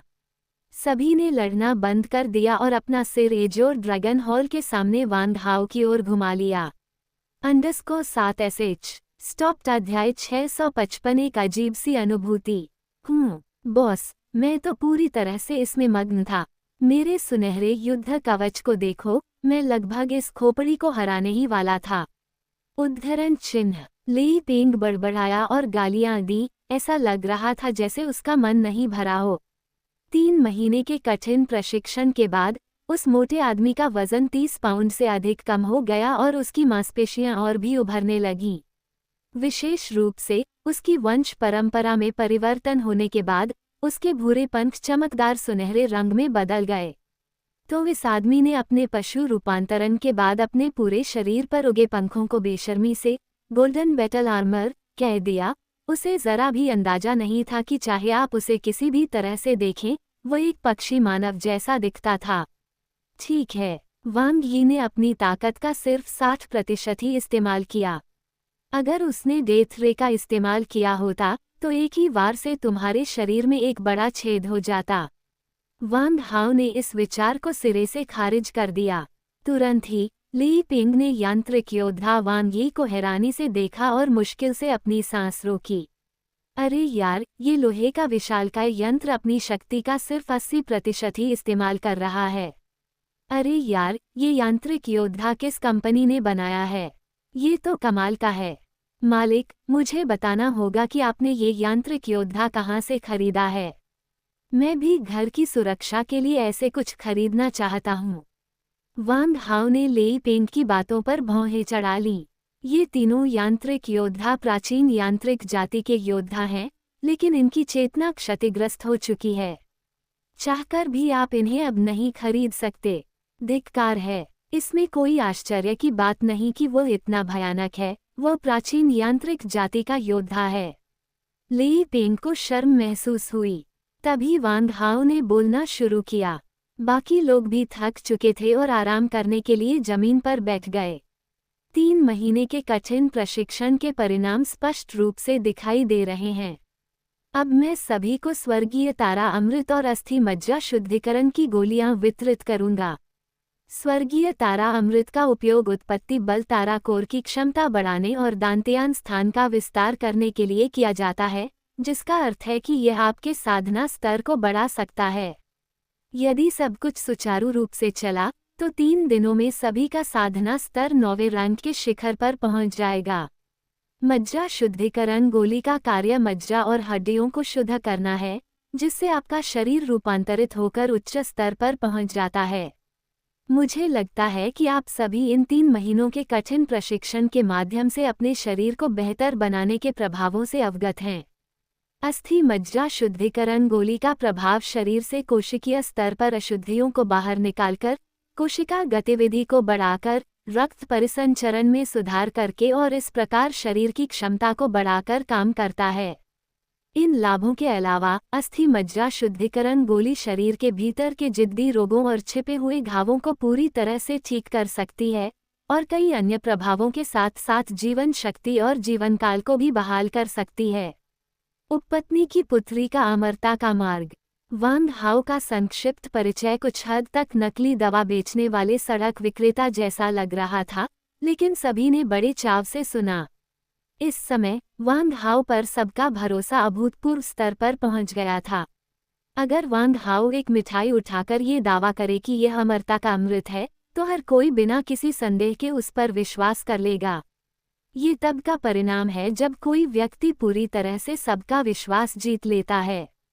निस्संदेह वांग हाओ ही वह व्यक्ति है जिस पर हर कोई आंख बंद करके भरोसा करता है।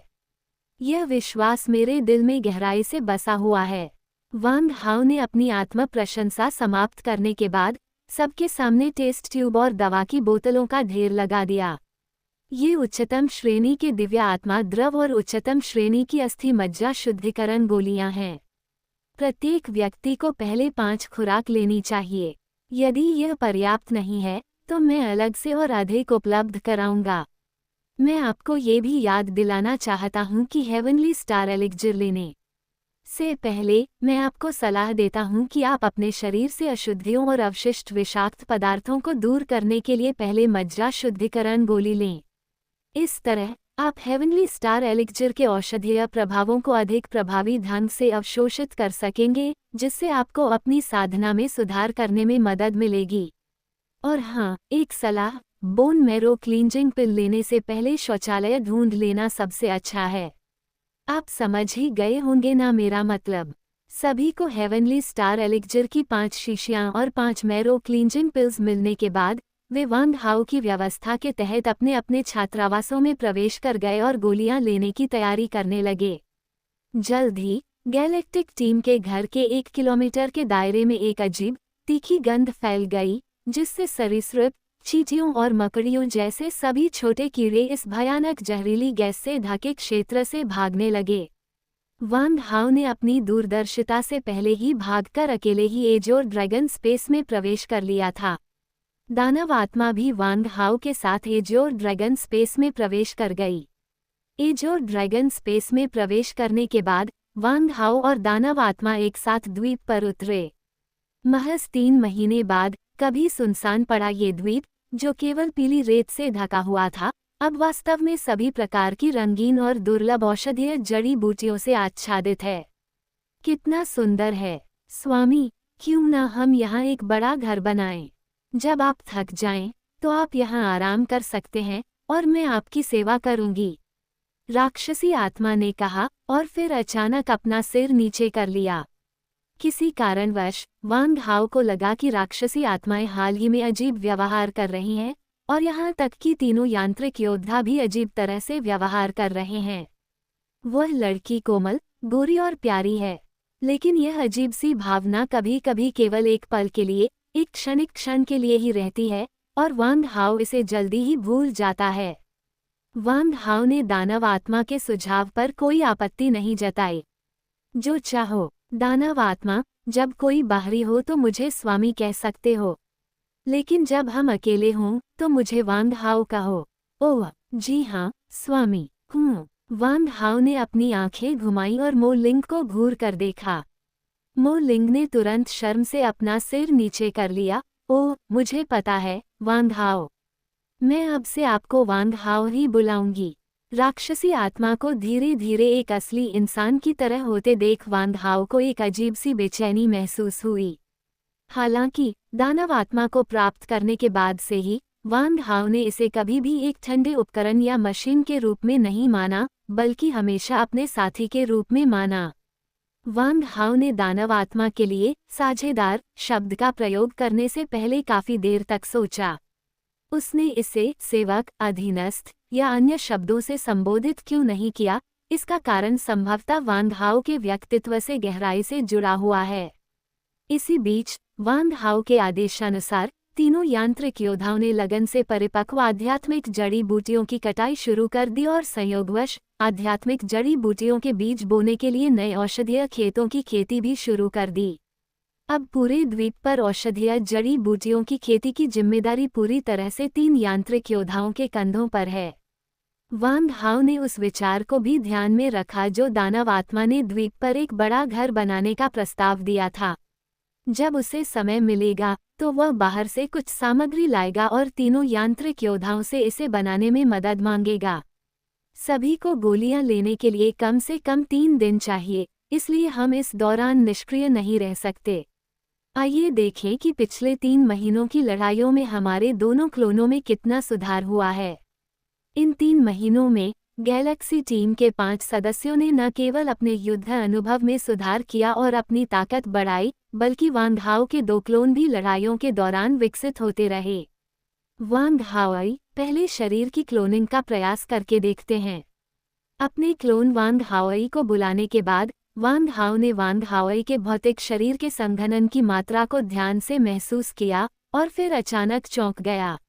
अरे यार, अभी तो सिर्फ 3 महीने ही हुए हैं और शरीर साधना करने वाले के क्लोन ने, जो मूल रूप से एक आभासी भौतिक शरीर था, अब लगभग 90% भौतिक रूपांतरण पूरा कर लिया है।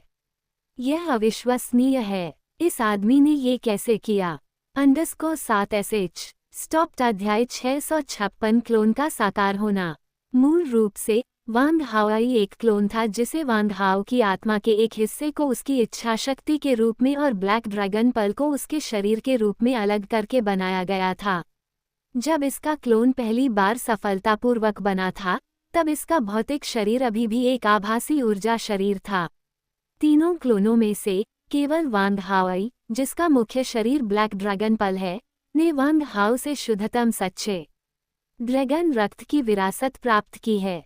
इसलिए केवल क्लोन वांग हाओ में ही असली ड्रैगन में बदलने की क्षमता है। क्योंकि उसके पास लगभग शुद्ध ड्रैगन का रक्त है, इसलिए उसका क्लोन वांग हाओ व्यावहारिक रूप से एक असली ड्रैगन से अविभाज्य है। इससे भी अधिक प्रभावशाली बात यह है कि इसका वास्तविक रूप एक रहस्यमय काला ड्रैगन मोती है, जो इसकी असली ड्रैगन रक्त रेखा को और भी अधिक केंद्रित और अनंत विकासवादी शक्ति से परिपूर्ण बनाता है। ड्रैगन जाति के 3 अनमोल रत्नों में से एक होने के नाते ड्रैगन बॉलर्स उनकी विकासवादी शक्ति का स्रोत हैं। अब जब उन्हें शुद्ध नस्ल के असली ड्रैगन का क्लोन मिल गया है, तो ये और भी अधिक महत्वपूर्ण हो गए हैं। हालांकि वांग हाओ को इस बात से आश्चर्य हुआ कि भौतिकीकरण की प्रक्रिया, जिसमें सामान्यतः कम से कम कई दशक लगते हैं, 3 महीने से भी कम समय में पूरी हो गई और इसका 90% काम पूरा हो चुका था। क्योंकि ड्रैगन की उम्र लंबी होती है, इसलिए उन्हें जन्म से वयस्क होने तक कम से कम कई हजार साल लग जाते हैं। इसलिए हजारों वर्षों की अवधि की तुलना में 3 महीने बहुत ही कम समय है। एक और मानसिक विश्लेषण के बाद वांग हाओ और भी अधिक आश्चर्यचकित हो गया। वांग हाओ का शरीर किसी पवित्र कलाकृति के समान है। उनकी हड्डियों से सुनहरी चमक निकलती है, उनके आंतरिक अंगों में हल्की धुंधली रोशनी है और उनकी त्वचा और नसें अविश्वसनीय रूप से मजबूत हैं। उनका वजन कम से कम 10,000 जिन है। आखिर चल क्या रहा है? अचानक वांग हाओ ने अपना माथा पीट लिया और उसे समझ आ गया कि क्या हो रहा है। वो लगभग पागल हो गया था, अपने क्लोन वांग हाओ से लिपटा हुआ चिल्ला रहा था, डोरान के ब्लेड से उन्मत्त होकर वार कर रहा था, मांस का एक टुकड़ा काटकर उसकी जांच करने की कोशिश कर रहा था। काबा टिल्ड। डोरान के ब्लेड ने क्लोन वांग हाओ की त्वचा को सिर्फ 1 मिलीमीटर तक ही काटा और फिर उसे अलग कर दिया। धिक्कार है, ये बहुत मुश्किल है। मेरे संत स्तर के सामान, तुम कमीनों, उन्हें अभी के अभी बाहर निकालो। वांग हाओ अचानक चीखने चिल्लाने लगा। उसका चेहरा ऐसा लग रहा था मानो उसके माता पिता की मृत्यु हो गई हो। पता चला है कि वांग हाओ, जो शरीर का क्लोन है, ने मो संप्रदाय के खंडहरों में संत स्तर की सभी सामग्रियां निगल ली थीं और वे सभी परिष्कृत होकर अवशोषित हो गई हैं। यही कारण है कि यह क्लोन अब 90% साकार हो चुका है और इसका भौतिक शरीर उच्च श्रेणी की संत कलाकृति के समान परिष्कृत हो गया है। डोरान की तलवार, जो कि केवल 6 सितारा श्रेणी का हथियार है, त्वचा को काटे बिना ही 2 टुकड़ों में टूट गई। यहाँ तक कि व्यवसाय महिला भी बौखला गई। गहन निरीक्षण करने पर पता चला कि डोरान की तलवार वास्तव में क्लोन के एक बाल से ही कटी थी। धिक्कार है, मेरी डोरान की तलवार, तू फिजूल खर्ची करने वाला है। तूने न सिर्फ मेरी इतनी कीमती सामग्रियां बर्बाद की, बल्कि मेरा बनाया हुआ पहला हथियार भी तोड़ दिया। धिक्कार है, मैं तुझे जान से मार डालूंगा। वांग हाओ आपा खो बैठा और पागलों की तरह अपने क्लोन वांग हाओ को मुके और लात मारने लगा। Bang bang bang bang bang. Clone की सतह पर मुकों और लातों की बौछार हुई, जिससे कई तरह की जोरदार आवाजें सुनाई दी। आधे दिन तक अपनी सारी भड़ास निकालने के बाद वांग हाओ मुकों, घुटनों, कोहनियों, पैर की उंगलियों पर मारते मारते थक गया था। उसका पूरा शरीर बुरी तरह से क्षतिग्रस्त था और उससे अत्यधिक खून बह रहा था, फिर भी उसके शरीर का एक भी बाल नहीं निकला था। इस बार वांग हाओ सचमुच अवाक रह गया। हालांकि किसी के नियंत्रण में होने पर क्लोन को चोट लगने या अपमानित होने पर पलटवार करने से रोका जा सकता है और वास्तविक शरीर द्वारा अपनी इच्छा से क्रोध निकालने के लिए इसे मानव पंचिंग बैग के रूप में इस्तेमाल किया जा सकता है। हालांकि वांग हाओ ने पाया कि वह अब इस भयानक क्लोन के सामने पूरी तरह से शक्तिहीन था। इस क्लोन की रक्षा क्षमता अब इतनी असामान्य रूप से शक्तिशाली हो गई है कि यह चौंकाने वाली है। मोटे जनजाति के योद्धा मोए का शारीरिक शरीर भी वांग हाओ के वर्तमान शारीरिक क्लोन जितना अच्छा नहीं था। वांग हाओ के अनुमान के अनुसार इस विशेष साधना क्लोन की रक्षा क्षमता अब कम से कम एक उच्च श्रेणी की पवित्र कलाकृति के स्तर तक पहुंच गई है और यहाँ तक कि एक अर्ध दिव्य कलाकृति के बेहद करीब है। ये परिणाम बिल्कुल चौंकाने वाला है। अपना सारा गुस्सा निकाल देने के बाद वांग हाओ में जरा भी गुस्सा नहीं बचा था। अगर लड़ाई जारी रहती है तो भले ही उसका असली शरीर घावों से भरा हो, वो इस क्लोन के सामने शक्तिहीन होगा। यहाँ तक कि जब वांग हाओ ने इसे विनाश की ज्वाला से जलाने की कोशिश की, तब भी वह इस साधक के क्लोन का कुछ नहीं बिगाड़ सका। वांग हाओ द्वारा ग्रहण की गई संत स्तरीय सामग्री को इस साधक के क्लोन द्वारा पूरी तरह से परिष्कृत कर दिया गया था। वांग हाओ के पास इस निर्लज व्यक्ति से इसे उगलवाने का कोई उपाय नहीं था, इसलिए उसके पास इसे जाने देने के अलावा कोई विकल्प नहीं था। हालांकि दिव्य साधक के क्लोन वांग हाओ एर ने भौतिकीकरण का केवल 5% ही पूरा किया और उसके द्वारा ग्रहण की गई संत स्तरीय सामग्री पूरी तरह से अक्षुण्ण रूप से बाहर निकल गई।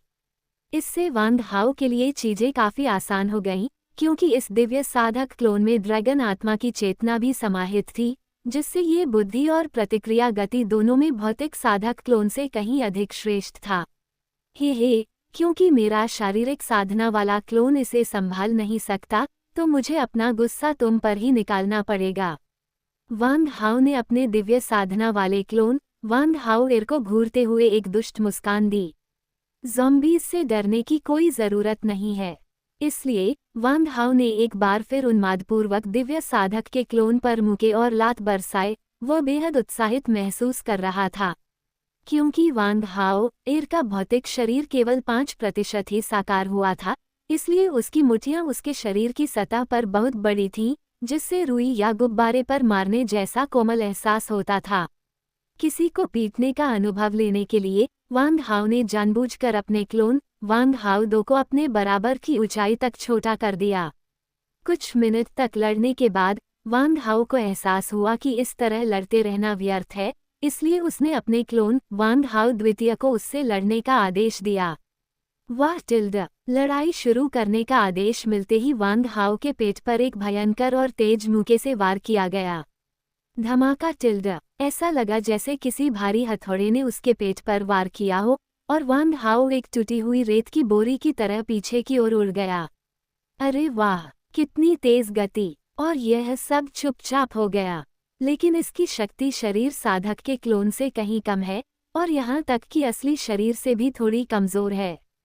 वांग हाओ ने अपने मुंह के कोने से खून पोंछा और फिर उस उन्मादी लड़ाई में शामिल हो गया। इस बार वांग हाओ ने अपने मानव शरीर का उपयोग करते हुए शिंगई क्वान को सक्रिय किया और अपने क्लोन वांग हाओ द्वितीय की ठोड़ी पर जोरदार प्रहार किया। वांग हाओ ने अपने ही क्लोन को इस मुक्के से 100 मीटर से भी अधिक दूर फेंक दिया। उसने क्लोन की खोपड़ी को चकनाचूर करने के लिए अपनी पूरी ताकत लगा दी। हालांकि वांग हाओ ने क्लोन को चाहे जितना भी प्रताड़ित किया हो, क्लोन को कोई शिकायत नहीं थी और वह चुपचाप बिजली की गति से वांग हाओ की ओर बढ़ता रहा। इस बार तो वांग हाओ के आत्मसंतुष्ट होने से पहले ही वांग हाओ को क्लोन से चेहरे पर एक जोरदार मुक्का भी पड़ा।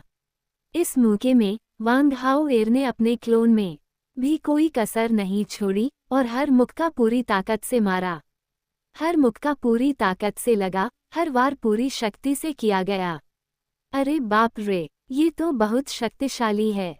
वांग हाओ की आंखें चौड़ी हो गईं और उसने मुंह से खून थूक दिया। वह मुक्का काफी शक्तिशाली था, जिससे वांग हाओ की चेहरे की हड्डियां सीधे टूट गईं। उसका सिर लगातार चकरा रहा था और उसे आंखों के सामने तारे चमकते हुए दिखाई दे रहे थे। एक दिव्य साधक का क्लोन मुख्य रूप से आध्यात्मिक शक्ति का संवर्धन करता है, जबकि उसका भौतिक शरीर अपेक्षाकृत कमजोर होता है। वांग हाओ का असली शरीर अब दिव्य साधक के अवतार के सबसे कमजोर भौतिक शरीर से लड़ रहा है, इसलिए ये कहा जा सकता है कि वांग हाओ के असली शरीर को बहुत बड़ा फायदा है। हालांकि परिणाम उतना आसान नहीं था जितना वांग हाओ ने कल्पना की थी। एक साधारण लड़ाई के माध्यम से वांग हाओ ने देखा कि उसके दोनों क्लोनों की बुद्धिमत्ता केवल 3 महीनों में तेजी से विकसित हुई थी। _7SH stopped. अध्याय 657 सच्ची गोल्डन स्केल ड्रैगन रूपांतरण तकनीक। युद्ध में वांग हाओ को हर कार्रवाई या आदेश को स्वयं निष्पादित करने की आवश्यकता नहीं होती। इकाई वांग हाओ के निरंतर मानसिक नियंत्रण या निगरानी के बिना स्वतंत्र रूप से लड़ सकती है। नवीनतम अध्याय यहाँ पढ़ें। वी इसलिए वांग हाओ ने अपनी कमांड पद्धति को परिणाम उन्मुख दृष्टिकोण में बदल दिया और निष्पादन प्रक्रिया को प्रत्येक क्लोन पर स्वयं सोचने के लिए छोड़ दिया। इस तरह जब वांग हाओ ने अपने क्लोन से लड़ाई की तो ये बिल्कुल एक वास्तविक लड़ाई के समान थी। युद्ध का आदेश जारी करने के बाद भी वांग हाओ ने जानबूझकर अपने क्लोन वांग हाओ एर के साथ अपना आत्मिक संबंध तोड़ दिया, जिससे वह असली वांग हाओ से अकेले ही लड़ सके। परिणामस्वरूप लड़ाई सुचारू रूप से आगे बढ़ सकी। दूसरे शब्दों में, क्लोन ने पर्याप्त आत्म जागरूकता विकसित कर ली है, लेकिन उसकी बुद्धि अभी भी इतनी कम है कि वह वांग हाओ की वास्तविक चेतना के साथ सीधे संवाद नहीं कर सकता। आधे दिन तक दिव्य साधक क्लोन वांग हाओ एर से लड़ने के बाद वांग हाओ अपने प्रतिद्वंद्वी को पूरी तरह से कुचलने में सक्षम रहा, इसलिए उसने अपना ध्यान वापस शरीर साधक क्लोन वांग हाओ ये की ओर मोड़ दिया। इस बार वांग हाओ ने सीधे ट्रू ड्रैगन ट्रांसफॉर्मेशन को सक्रिय किया और अपने शरीर के क्लोन के साथ आमने सामने की लड़ाई में शामिल होने के लिए एक सच्चे ड्रैगन शरीर में रूपांतरित हो गया। मैं मजाक कर रहा था, मानव शरीर में लड़ते रहना तो अंडे से पत्थर तोड़ने जैसा है। हे तुम पेटू, अब मैं तुम्हें सबक सिखा सकता हूँ। दिव्य साधक के क्लोन को नष्ट करने के बाद वांग हाओ की ऊर्जा और भी प्रबल हो गई। एक सच्चे ड्रैगन में रूपांतरित होने के बाद उसने सीधे अपने आकार को 3 झांक के भीतर नियंत्रित किया और साधक के क्लोन का आकार भी 3 झांक तक सिकुड़ गया। खाना चुराने पर तुम्हें मार पड़ेगी। वांग हाओ, जो अब एक सच्चे ड्रैगन के रूप में था, अपने शरीर के क्लोन के पीछे से तेजी से गुजरा, अपना ड्रैगन पैर उठाया और क्लोन के नितंबों पर जोर से लात मारी। धमाका टिल्ड, एक कान फाड़ देने वाला, धरती को हिला देने वाला प्रभाव गूंज उठा और वांग हाओ ने उस लात में जो ताकत लगाई वह 1000 ड्रैगन की शक्ति से कम नहीं थी। क्लोन को इतनी जोर से लात मारी गई कि वो लड़खड़ाकर आगे बढ़ा और 10 से अधिक कदम चलने के बाद ही रुक पाया। क्लोन को लात मारी गई, लेकिन उसे बिल्कुल भी चोट नहीं आई। इसके विपरीत असली अजगर के शरीर के दाहिने पैर पर एक बड़ा उभार दिखाई दिया। दाहिने पैर के अंगूठे में स्पष्ट रूप से फ्रैक्चर है। पर निर्भर वांग हाओ की सांसें थम गईं। लगता है मैंने हाल ही में golden scale dragon transformation technique के अभ्यास पर ध्यान नहीं दिया है और मेरे असली ड्रैगन शरीर की प्रगति मेरे क्लोन से कहीं पीछे रह गई है। मुझे अपने असली ड्रैगन शरीर की रक्षा क्षमता को तेजी से बढ़ाने का कोई तरीका ढूंढना होगा, कम से कम एक पवित्र कलाकृति के स्तर तक, ताकि जब मेरा सामना दूसरे लोक की शक्तिशाली जातियों से हो तो मैं मोए से सामना होने पर जितना दयनीय था उतना दयनीय न हो। आखिरकार क्लोन तो आखिरी उपाय है। सामान्य परिस्थितियों में मुझे अपने असली मानव शरीर और असली ड्रैगन शरीर पर ही निर्भर रहना चाहिए। वांग हाओ को अपने शरीर के क्लोन द्वारा संत स्तरीय सामग्रियों का सेवन करने और उन्हें अपने भौतिक शरीर में परिष्कृत करने की प्रक्रिया से प्रेरणा मिली। चूंकि मेरा क्लोन संत स्तरीय सामग्रियों को परिष्कृत कर सकता है और मेरे भौतिक शरीर को संत स्तरीय कलाकृति के तुलनीय किसी चीज में ढाल सकता है, तो मैं क्लोनों को परिष्कृत करने की विधि क्यों न उधार लूं और अपने असली ड्रैगन शरीर को भी संत स्तरीय कलाकृति के तुलनीय बनाऊं। वांग हाओ को अपने शरीर के क्लोन द्वारा संत स्तर की सामग्रियों का सेवन करके उन्हें भौतिक शरीर में परिष्कृत करने की प्रक्रिया से प्रेरणा मिली, लेकिन वह अंतर्निहित सिद्धांतों से अनजान था। इसलिए वांग हाओ ने मो संप्रदाय के खंडहरों में एकत्रित की गई संत स्तरीय सामग्रियों को अपने शरीर के साधक क्लोन के सामने ढेर कर दिया। तुरंत ही उसने अपने शरीर साधना क्लोन को अपने सामने पड़े संत स्तरीय सामग्रियों के ढेर को परिष्कृत करने का आदेश दिया। इसके बाद वांग हाओ ने अपनी मानसिक ऊर्जा को अपने क्लोन के शरीर में फैला दिया और संत स्तर की सामग्रियों को परिष्कृत करने की प्रक्रिया का ध्यानपूर्वक अवलोकन किया। शोधन प्रक्रिया को और अधिक स्पष्ट और आसानी से समझने योग्य बनाने के लिए हर बार वांग हाओ अपने शरीर के क्लोन को केवल संत स्तर की सामग्री का एक छोटा सा टुकड़ा खाने की अनुमति देता था और फिर उसके शरीर के भीतर शोधन प्रक्रिया का सावधानीपूर्वक निरीक्षण करता था। शुरुआत में क्लोन हर 15 मिनट में एक संत स्तर की सामग्री का उपभोग करता था, लेकिन बाद में इसे घटाकर हर 3 मिनट में एक सामग्री कर दिया गया। अपने क्लोन द्वारा 300 से अधिक संत स्तरीय सामग्रियों को खा जाने के बाद वांग हाओ को अंततः एक सुराग मिला। तो बात ये है, मैंने कभी सोचा भी नहीं था कि golden scale dragon transformation technique को शरीर साधक के क्लोन द्वारा बिना गुरु के ही महारत हासिल की जा सकती है। पता चला कि इस तकनीक से न केवल रक्त ऊर्जा को ग्रहण और अवशोषित किया जा सकता है, बल्कि विभिन्न उच्च श्रेणी की सामग्रियों को भी परिष्कृत और अवशोषित किया जा सकता है। हालांकि इन संत स्तरीय सामग्रियों को परिष्कृत करने के लिए उपयोग की जाने वाली ऊर्जा साधारण आदिम शक्ति नहीं है, बल्कि यह सच्चे ड्रैगन वंश की अनूठी ड्रैगनसार शक्ति है। वांग हाओ को अचानक एहसास हुआ। तभी मुझे यह एहसास हुआ कि golden scale dragon transformation technique को सही मायने में विकसित करने के लिए, किसी को अपनी शक्ति को प्रसारित करने के लिए सच्चे ड्रैगन वंश के ड्रैगन सार का उपयोग करना चाहिए। केवल इसी तरह इस तकनीक की वास्तविक शक्ति को उजागर किया जा सकता है।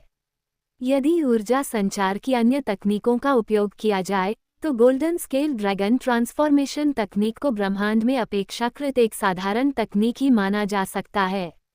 इसमें कोई आश्चर्य की बात नहीं है कि जब से मैंने स्वर्णिम शल्क ड्रैगन रूपांतरण तकनीक का अभ्यास शुरू किया, शुरुआत में ही मेरे शरीर ने विभिन्न जानवरों के मांस और रक्तवंशों से स्वतः ही रक्त शक्ति को अवशोषित किया। जैसे जैसे मेरा अभ्यास गहराता गया, यह अनुभूति धीरे धीरे क्षीण होती गई। अब तक तो मुझे लगभग कोई अनुभूति ही नहीं होती। इस दौरान भी मैंने बहुत से शक्तिशाली जानवरों का मांस खाया, लेकिन मुझे ऐसा महसूस नहीं हुआ कि मेरी रक्त शक्ति में कोई खास वृद्धि हुई हो और मेरे शरीर को भी कोई खास लाभ नहीं हुआ। अंततः इसका मूल कारण यह है कि स्वर्णिम शल्क ड्रैगन रूपांतरण तकनीक का अभ्यास करने के लिए ड्रैगन सार शक्ति का उपयोग आवश्यक है। अपने शरीर के भीतर ड्रैगन एसेंस उत्पन्न करने के लिए वांग हाओ को ट्रू ड्रैगन ट्रांसफॉर्मेशन करना होगा, जिससे वह एक सच्चे ड्रैगन के शरीर में रूपांतरित हो जाएगा। तभी उसके दांत्यान के भीतर ड्रैगन एसेंस उत्पन्न होगा। इसलिए golden scale dragon transformation technique को विकसित करने का सही तरीका पहले एक सच्चे ड्रैगन के शरीर में रूपांतरित होना है और फिर ड्रैगन सार का उपयोग करके इस तकनीक को प्रसारित करना है। हालांकि अजीब बात यह है कि शरीर साधक के क्लोन का रूप अभी भी स्पष्ट रूप से मानवीय है और वो एक सच्चे ड्रैगन में परिवर्तित नहीं हुआ है, तो यह व्यक्ति सीधे संत स्तर की सामग्री को परिष्कृत करने में सक्षम क्यों है? वांग हाओ एक और दुविधा में फंस गया। तार्किक रूप से देखा जाए तो यदि शरीर साधक का क्लोन एक सच्चे ड्रैगन के शरीर में परिवर्तित नहीं होता, तो वह golden scale dragon transformation technique को संचालित करने के लिए ड्रैगन के सार को जुटाने में सक्षम नहीं होना चाहिए था। हालांकि वास्तविकता यह है कि यह जीव न केवल ड्रैगन के सार को स्वतंत्र रूप से जुटाने में सक्षम है, बल्कि संत स्तर की सामग्रियों के पहाड़ को पूरी तरह से परिष्कृत भी कर सकता है। इससे वांग हाओ पूरी तरह से हैरान रह गया। एक दिन और एक रात के गहन अवलोकन और गहन चिंतन के बाद वांग हाओ को आखिरकार मुख्य बात समझ आ गई। पता चला कि सारी बात की कुंजी वह काली ड्रैगन बॉल ही थी। क्योंकि डब्ल्यू झाशा एम का शरीर साधना क्लोन अपने मुख्य शरीर के रूप में ब्लैक ड्रैगन पल का उपयोग करता है और ब्लैक ड्रैगन पल स्वयं रहस्यमय ड्रैगन ऊर्जा का स्रोत है। इसलिए शरीर साधना क्लोन सीधे ड्रैगन ऊर्जा का उपयोग साधना के लिए कर सकता है और यहाँ तक कि एक सच्चे ड्रैगन शरीर में परिवर्तित हुए बिना संत स्तर की सामग्री को भी परिष्कृत कर सकता है। ये रहस्य जानकर वांग हाओ की आंखें चमक उठीं। चूंकि क्लोन और मूल शरीर एक ही स्रोत से उत्पन्न होते हैं, तो मैं क्लोन का उपयोग करके सीधे ब्लैक ड्रैगन बॉल से ड्रैगन ऊर्जा प्राप्त करना क्यों न सीख लूं। इस शानदार विचार को सुनकर वांग हाओ तुरंत उत्साहित हो गए और इसे आजमाने में जुट गए। निश्चित रूप से जब वांग हाओ ने ब्लैक ड्रैगन पल से संवाद करने के लिए अपने शरीर के कल्टीवेटर क्लोन के दांतियान में अपने विचारों को प्रवाहित किया, तो वह आसानी से रहस्यमय ड्रैगन एसेंस को प्राप्त करने में सक्षम हो गया। फिर वांग हाओ ने अपना मुंह खोला और सांस ली, हवा में मौजूद काले ड्रैगन की ऊर्जा को निगल लिया और golden scale dragon transformation technique से इसे परिष्कृत करने की कोशिश की। जैसे ही वांग हाओ ये प्रयास कर रहा था, अचानक उसका शरीर ज्वालामुखी की तरह फट पड़ा और वह इसे रोक नहीं सका। एक संकट के कारण वांग हाओ की आंतरिक ऊर्जा लगभग फट गई, जिससे उसकी जान बाल बाल बची। वैक्स 6 स्टॉप्ड अध्याय 658 अभिमानी ड्रैगन युआन शक्ति। जल और अग्नि एक दूसरे के अनुकूल नहीं है, ये दो बिल्कुल भिन्न प्रकार की ऊर्जाओं की असंगति का वर्णन करता है। अब बिना किसी मार्गदर्शन के वांग हाओ अपने शरीर में एक बिल्कुल अलग तरह की ऊर्जा ड्रैगन युआन शक्ति का संचार कर रहा है। शरीर के भीतर दो भिन्न भिन्न प्रकार की ऊर्जाएं तेजी से टकराईं, जिससे एक भयावह प्रतिक्रिया उत्पन्न हुई। नवीनतम अध्याय पढ़ने के लिए कृपया यहाँ जाएं।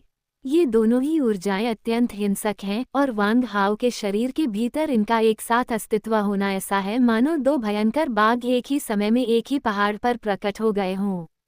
यह अपमानजनक है। इसलिए स्थानीय शक्ति होने के नाते युवानली स्वाभाविक रूप से नदी पार कर चुके ड्रैगन युवानली को अपने क्षेत्र में मनमानी करने की अनुमति नहीं दे सकता था। परिणामस्वरूप वांग हाओ के दांतियान के भीतर की आदिम शक्ति हिंसक रूप से उमड़ने लगी, बाहर निकलने लगी और उसके शरीर में प्रवेश कर चुकी ड्रैगन युआन फोर्स से भयंकर रूप से टकराने लगी। ऊर्जा स्तर के संदर्भ में ड्रैगन एसेंस स्पष्ट रूप से फोर्स से कहीं अधिक है। हालांकि असली ताकत तो शक्ति ही थी और वांग हाओ के दांतियान में संचित शक्ति वाकई अद्भुत थी। दोनों ऊर्जाएं आपस में प्रतिस्पर्धा करती और टकराती रहीं, वांग हाओ के शरीर में उग्र रूप से प्रज्वलित होती रहीं।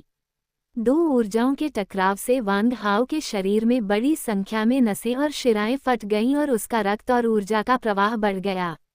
इससे भी अधिक भयावह और डरावना ये था कि वांग हाओ के एक्यू पॉइंट्स और डेंटियन में संचित आदिम शक्ति भी उमड़ पड़ी और ड्रैगन की आदिम शक्ति से युद्ध करने लगी।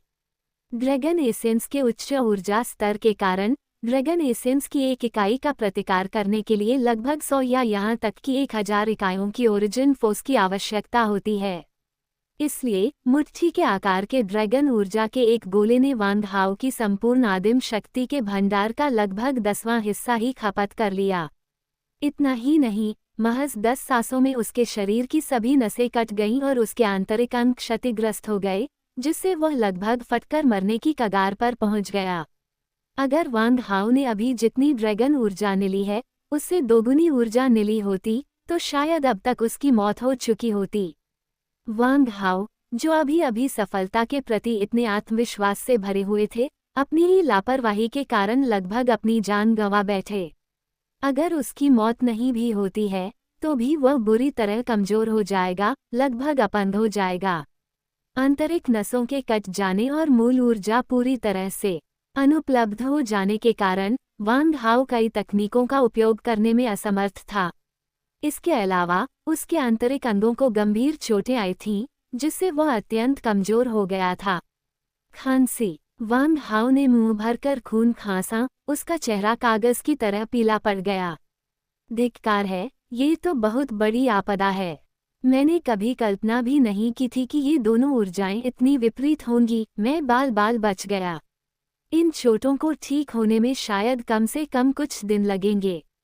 उद्धरण चिन्ह। वांग हाओ ने व्यंग्यात्मक मुस्कान दी। इसलिए हमें ड्रैगन एसेंस का उपयोग करके खेती करने की इस मूर्खतापूर्ण प्रथा को रोकना होगा।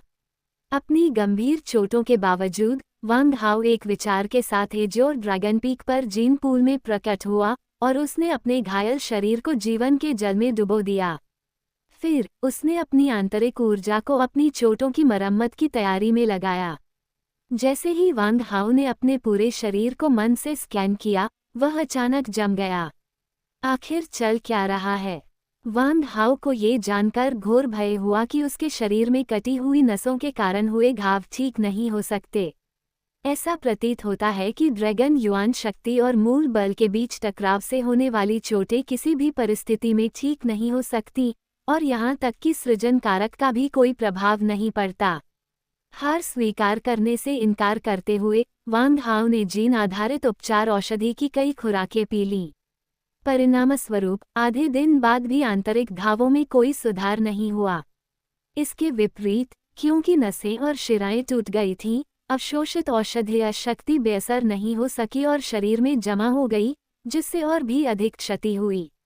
धिक्कार है, ये ड्रैगन ऊर्जा बहुत ही हावी है। इससे होने वाले घाव ठीक भी नहीं हो सकते। वांग हाओ की आंखों में आंसू आ गए थे। अंततः मेरी अपनी ही लापरवाही इस भयावह परिणाम का कारण बनी। क्या मैं, वांग हाओ, सचमुच अपने ही कर्मों के कारण एक बेकार व्यक्ति बन जाऊंगा? यदि नसें और शिराएं कट जाएं और आंतरिक चोटें गंभीर हों और लंबे समय तक इस स्थिति का इलाज न किया जाए, तो शरीर का क्षय हो सकता है या यहाँ तक कि वह ढह भी सकता है। वांग हाओ का अंतिम परिणाम शारीरिक मृत्यु और उसकी आत्मा का पूर्ण विनाश होगा। क्योंकि तीनों क्लोन अभी पूरी तरह से परिपक्व नहीं हुए हैं, इसलिए यदि इस समय वांग हाओ का शरीर मर जाता है, तो तीनों क्लोन भी गायब हो जाएंगे। कल्पना कीजिए कि मेरे सामने कैसा भयावह दृश्य आने वाला है। वांग हाओ का दिमाग सुन्न हो गया। मुझे नहीं पता इस स्तब्धता में कितना समय बीत गया। हो सकता है इसमें 5 मिनट लगे, हो सकता है इसमें 5 घंटे लगें। वांग हाओ अचानक अपनी अचेतन अवस्था से बाहर आ गया। धिक्कार है, मुझे क्या हो गया? मैं तो बस घायल हुआ हूँ, इसमें बड़ी बात क्या है? जब तक मैं जिंदा हूँ, उम्मीद है। मामला सुलझने के बाद वांग हाओ जल्दी ही अपनी उलझन भरी स्थिति से बाहर निकल आया और गहराई से सोचने लगा। अंततः वांग हाओ ने अपने घावों को ठीक करने का एक तरीका खोज निकाला। जिसने गांठ बांधी है, उसे ही उसे खोलना भी चाहिए। चून की चोट लगने का कारण ड्रैगन एसेंस था, इसलिए चोट को ठीक करने के लिए भी ड्रैगन एसेंस का ही उपयोग किया जाना चाहिए। इस सरल सिद्धांत को समझने के बाद वांग हाओ अत्यंत प्रसन्न हुआ। हर समस्या का कोई न कोई हल जरूर होता है। तुरंत ही वांग हाओ ने ट्रू ड्रैगन ट्रांसफॉर्मेशन का उपयोग करके खुद को एक सच्चे ड्रैगन के शरीर में रूपांतरित कर लिया। सौभाग्य से ट्रू ड्रैगन ट्रांसफॉर्मेशन पर कोई असर नहीं पड़ा और मेरे दांतियान में मौजूद ड्रैगन पल अभी भी सुरक्षित है। इस बार मैं ड्रैगन एसेंस का इस्तेमाल करके अपनी चोटों को ठीक करने की कोशिश करूंगा। उम्मीद है कि यह मुझे निराश नहीं करेगा। वांग हाओ ने अपना मनोबल जुटाया और अपने दिमाग को एक तंतु की तरह इस्तेमाल करते हुए धीरे धीरे अपने दांतियान में मौजूद ड्रैगन मोती के भीतर निहित ड्रैगन सार का एक अंश निकाला। वांग हाओ के मन में विचार आते ही लगभग तुरंत ही ड्रैगन युआन शक्ति का एक अंश आज्ञाकारी रूप से उससे खींच लिया गया। इसके बाद वांग हाओ ने ड्रैगन ऊर्जा के इस अंश का उपयोग अपने दांतियन के पास टूटी हुई नाड़ी की मरम्मत के लिए किया। प्रारंभ में ऐसा प्रतीत हुआ मानो एक हिंसक अवशिष्ट ऊर्जा घाव की रक्षा कर रही हो, जो किसी भी ऊर्जा को निकट आने से रोक रही हो। यह अवशिष्ट ऊर्जा एक लघु भावर के समान थी, जो आदिम शक्ति और ड्रैगन ऊर्जा से मिश्रित थी और इसमें भस्म कर देने की भयावह क्षमता थी। चोटों की मरम्मत के लिए इस्तेमाल की गई मूल शक्ति उन दो ऊर्जाओं द्वारा निर्मित भावर में समा गई। क्योंकि भावर शुरू में बहुत छोटा था, इसलिए वांग हाओ को इसका पता नहीं चला। पर्याप्त ऊर्जा अवशोषित करने के बाद भावर का आकार बढ़ता गया, जिसने अंततः वांग हाओ का ध्यान आकर्षित किया। अब नाड़ी के घाव वाली जगह पर ऊर्जा का भावर ड्रैगन ऊर्जा के इस अंश को अवशोषित करने के बाद और भी मजबूत हो गया है, लेकिन ठीक वैसे ही जैसे पहले नाड़ी की चोट को ठीक करने के लिए मूल बल का उपयोग किया गया था, ये भी विफल रहा है।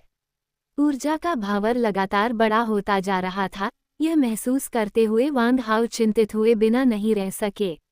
अरे बाप रे, ये क्या हो रहा है? मेरी नसों में ऊर्जा का भावर कैसे बन सकता है? ये स्थिति वांग हाओ की उम्मीदों से कहीं अधिक भयावह थी। हालांकि वांग हाओ को थोड़ी खुशी हुई कि ड्रैगन की ऊर्जा को अवशोषित करने के बाद ऊर्जा भावर ने उतना गंभीर प्रभाव उत्पन्न नहीं किया जितना कि आदिम शक्ति को अवशोषित करने पर हुआ था। ऐसा लगता है कि इस ऊर्जा भावर को ड्रैगन एसेंस की ऊर्जा बहुत पसंद है। वाह, यह आदमी तो खाने पीने के मामले में बहुत नखरे करता है। ये सोचकर वांग हाओ को हंसी भी आई और गुस्सा भी आया। इसलिए उनके इस विचार को सत्यापित करने के लिए वांग हाओ ने एक बार फिर ड्रैगन ऊर्जा की एक हल्की सी धारा को खींचकर पहले वाले ऊर्जा भावर की ओर बढ़ने की कोशिश की। जैसा कि उम्मीद थी, ड्रैगन की ऊर्जा को दोबारा अवशोषित करने के बाद ऊर्जा का भावर एक बार फिर फैल गया। धिक्कार है, यह ऊर्जा का भावर किसी डाकू जैसा है। इससे न तो लड़ सकते हो, न ही इसे भगा सकते हो, और यह खाने के मामले में भी नखरे करता है। ये सिर्फ ड्रैगन की ऊर्जा ही खाता है। धिक्कार है, वांग हाओ ने मन ही मन गाली दी। वांग हाओ के गला बैठ जाने तक गालियां देने के बावजूद भी ऊर्जा भंवर उसे सुन नहीं सका। किसी देवता को आमंत्रित करना आसान है, लेकिन उसे दूर भेजना कठिन है। वांग हाओ का शरीर अब असंख्य शक्तिशाली ऊर्जा भंवरों से घिरा हुआ है, जिससे उन्हें पूरी तरह से बाहर निकालना या समाप्त करना बेहद मुश्किल हो गया है। वैक्स 6 स्टॉप्ड अध्याय 659 कठिनाई के बाद सुख आता है। वांग हाओ अपने शरीर की नसों में मौजूद सभी ऊर्जा भंवरों को खत्म करने के लिए बेताब था। हालांकि हर संभव तरीका आजमाने के बाद वांग हाओ के पास अब कोई उपाय नहीं बचा था। वे इन प्रभुत्वशाली और अतार्किक ऊर्जा भंवरों के सामने पूरी तरह से शक्तिहीन थे। धिक्कार है, ये बदमाश! मैं यह मानने से इनकार करता हूँ कि मैं इनसे निपट नहीं सकता। कृपया ताइवान की अच्छी किताबें पढ़ने के लिए इस वेबसाइट पर जाना न भूलें। TuOn.com यह एक बेहद सुविधाजनक वेबसाइट है जहां अध्यायों को सबसे तेजी से अपडेट किया जाता है। वांग हाओ ने अपने शरीर के भीतर मौजूद इन असंख्य ऊर्जा भंवरों को अपने शरीर में निवास करने वाले दुष्टों के समान माना। चूंकि तुम इतना कुछ निगल सकते हो, इसलिए मैं तुम्हें जितना चाहो उतना निगलने दूंगा। वांग हाओ ने तुरंत निर्णय लिया और ऊर्जा के एक भंवर में बड़ी मात्रा में ड्रैगन युआन शक्ति प्रवाहित कर दी। ऊर्जा का ये भंवर वास्तव में कभी तृप्त नहीं होता, यह अपने रास्ते में आने वाली हर चीज को स्वीकार कर लेता है। इसने अजगर की ऊर्जा को पूरी तरह से सोख लिया, एक बूंद भी नहीं छोड़ी। इसने जितनी ऊर्जा प्राप्त की उतनी ही अवशोषित कर ली, केवल ग्रहण किया और कभी भी कुछ नहीं छोड़ा। महज 10 सांसों में इसने अपनी संपूर्ण ड्रैगन युआन शक्ति भंडार का लगभग एक 10,000वां हिस्सा अवशोषित कर लिया। वाह, तुम जीत गए! अंततः वांग हाओ के पास हार मानने के अलावा कोई विकल्प नहीं बचा।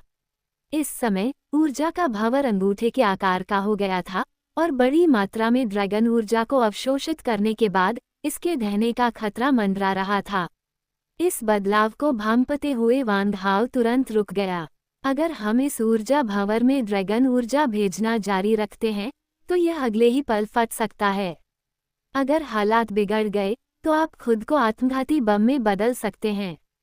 ठीक उसी समय जब वांग हाओ लगभग हताश हो चुका था, उसने अचानक पाया कि लगभग फटने वाला ऊर्जा भंवर वास्तव में धीरे धीरे अपने आप चलने लगा था। जिस स्थान पर यह स्थानांतरित हुआ वह कोई और नहीं बल्कि डांटियन था, जो इस ऊर्जा भंवर के सबसे निकट स्थित एक्यू पॉइंट है। ये क्या हो रहा है? आखिर चल क्या रहा है? इस घटना से आकर्षित होकर वांग हाओ ने इस दबंग और बेईमान ऊर्जा भंवर की गतिविधियों पर गहनता से ध्यान केंद्रित किया। जल्द ही ऊर्जा का भंवर और भी तेज गति से आगे बढ़ने लगा। सिस्लिंग आवाज ऐसी थी जैसे किसी तालाब में पत्थर फेंका गया हो। ऊर्जा का भंवर तेजी से निकटतम डांटियन एक्यू पॉइंट में प्रवेश कर गया।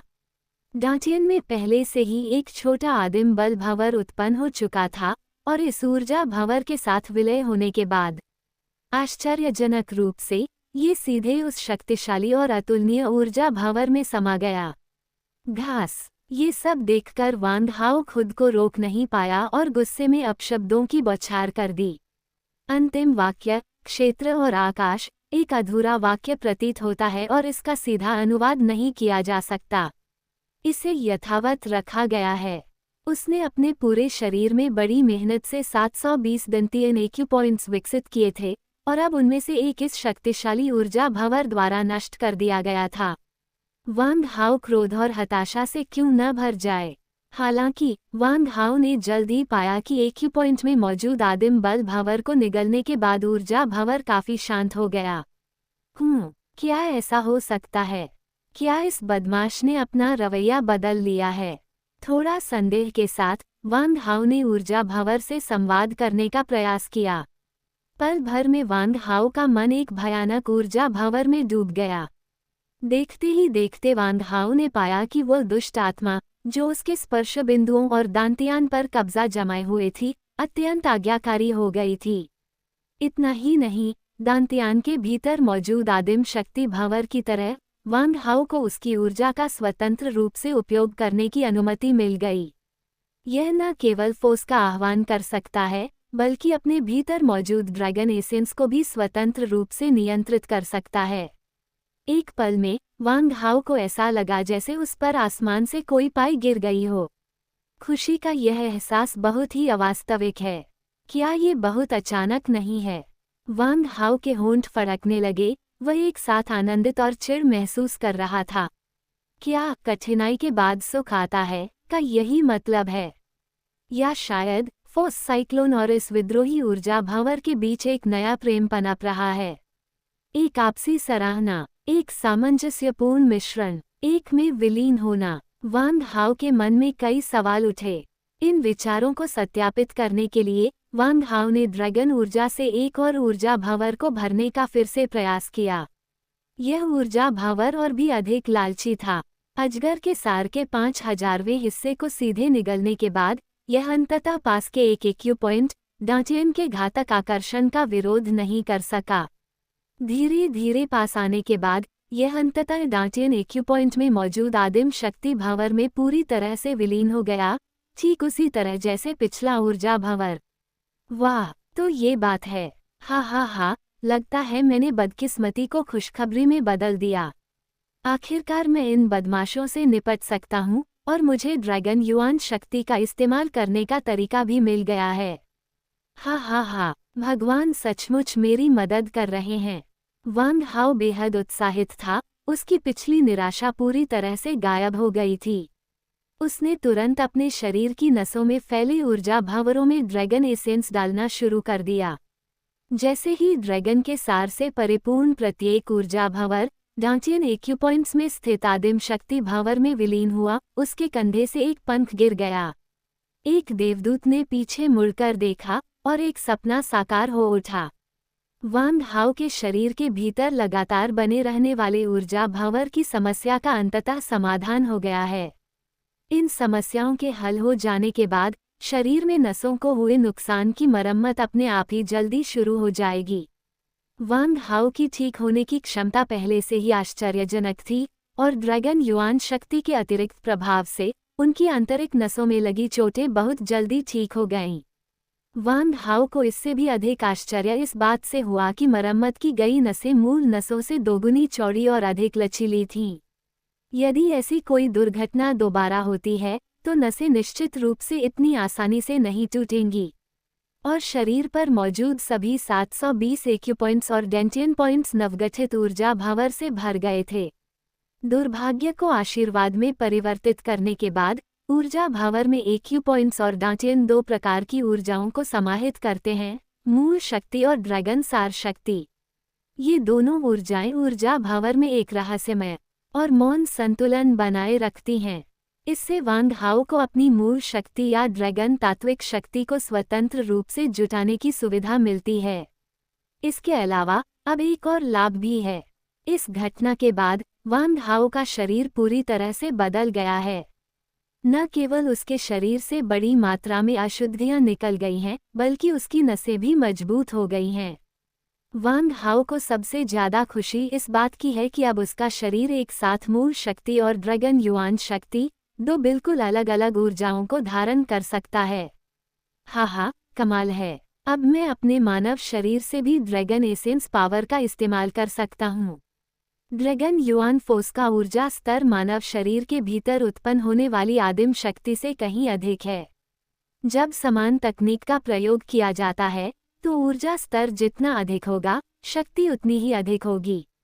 ये कहा जा सकता है कि मानव शरीर के साथ ड्रैगन ऊर्जा का उपयोग करने में सक्षम होने के छोटे से बदलाव ने वांग हाओ की ताकत को दर्जनों या यहाँ तक कि सैकड़ों गुना बढ़ा दिया है। अब जबकि मानव का वास्तविक रूप ड्रैगन सार का उपयोग कर सकता है, तो मैं संत स्तर की सामग्रियों को परिष्कृत करने का प्रयास जारी रख सकता हूँ। खुशी के मौकों पर लोग बेहद खुश होते हैं। दुर्भाग्य को सौभाग्य में बदलने के बाद वांग हाओ का सारा दुख दूर हो गया। उसने तुरंत मौके का फायदा उठाया, संत स्तर की सामग्रियों को परिष्कृत करने की उस विधि को ध्यानपूर्वक याद किया जिसे उसने पहले समझा था, और फिर अपनी शारीरिक रक्षा को बढ़ाने के लिए संत स्तर की सामग्रियों को परिष्कृत करना शुरू कर दिया। ड्रैगन एसेंस के साथ golden scale dragon transformation technique का अभ्यास करने से ही ये तकनीक अपनी असली शक्ति प्रकट कर सकती है। मुझे आश्चर्य है कि इस तकनीक को फैलाने के बाद मेरे शरीर में क्या बदलाव आएंगे। ये वाकई देखने लायक है।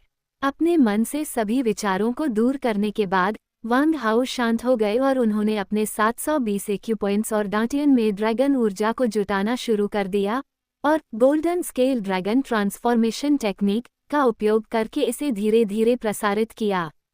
पूरी खेती की प्रक्रिया सहज और परिचित थी, ये केवल रूप में परिवर्तन था, सार में नहीं। _7SH stopped.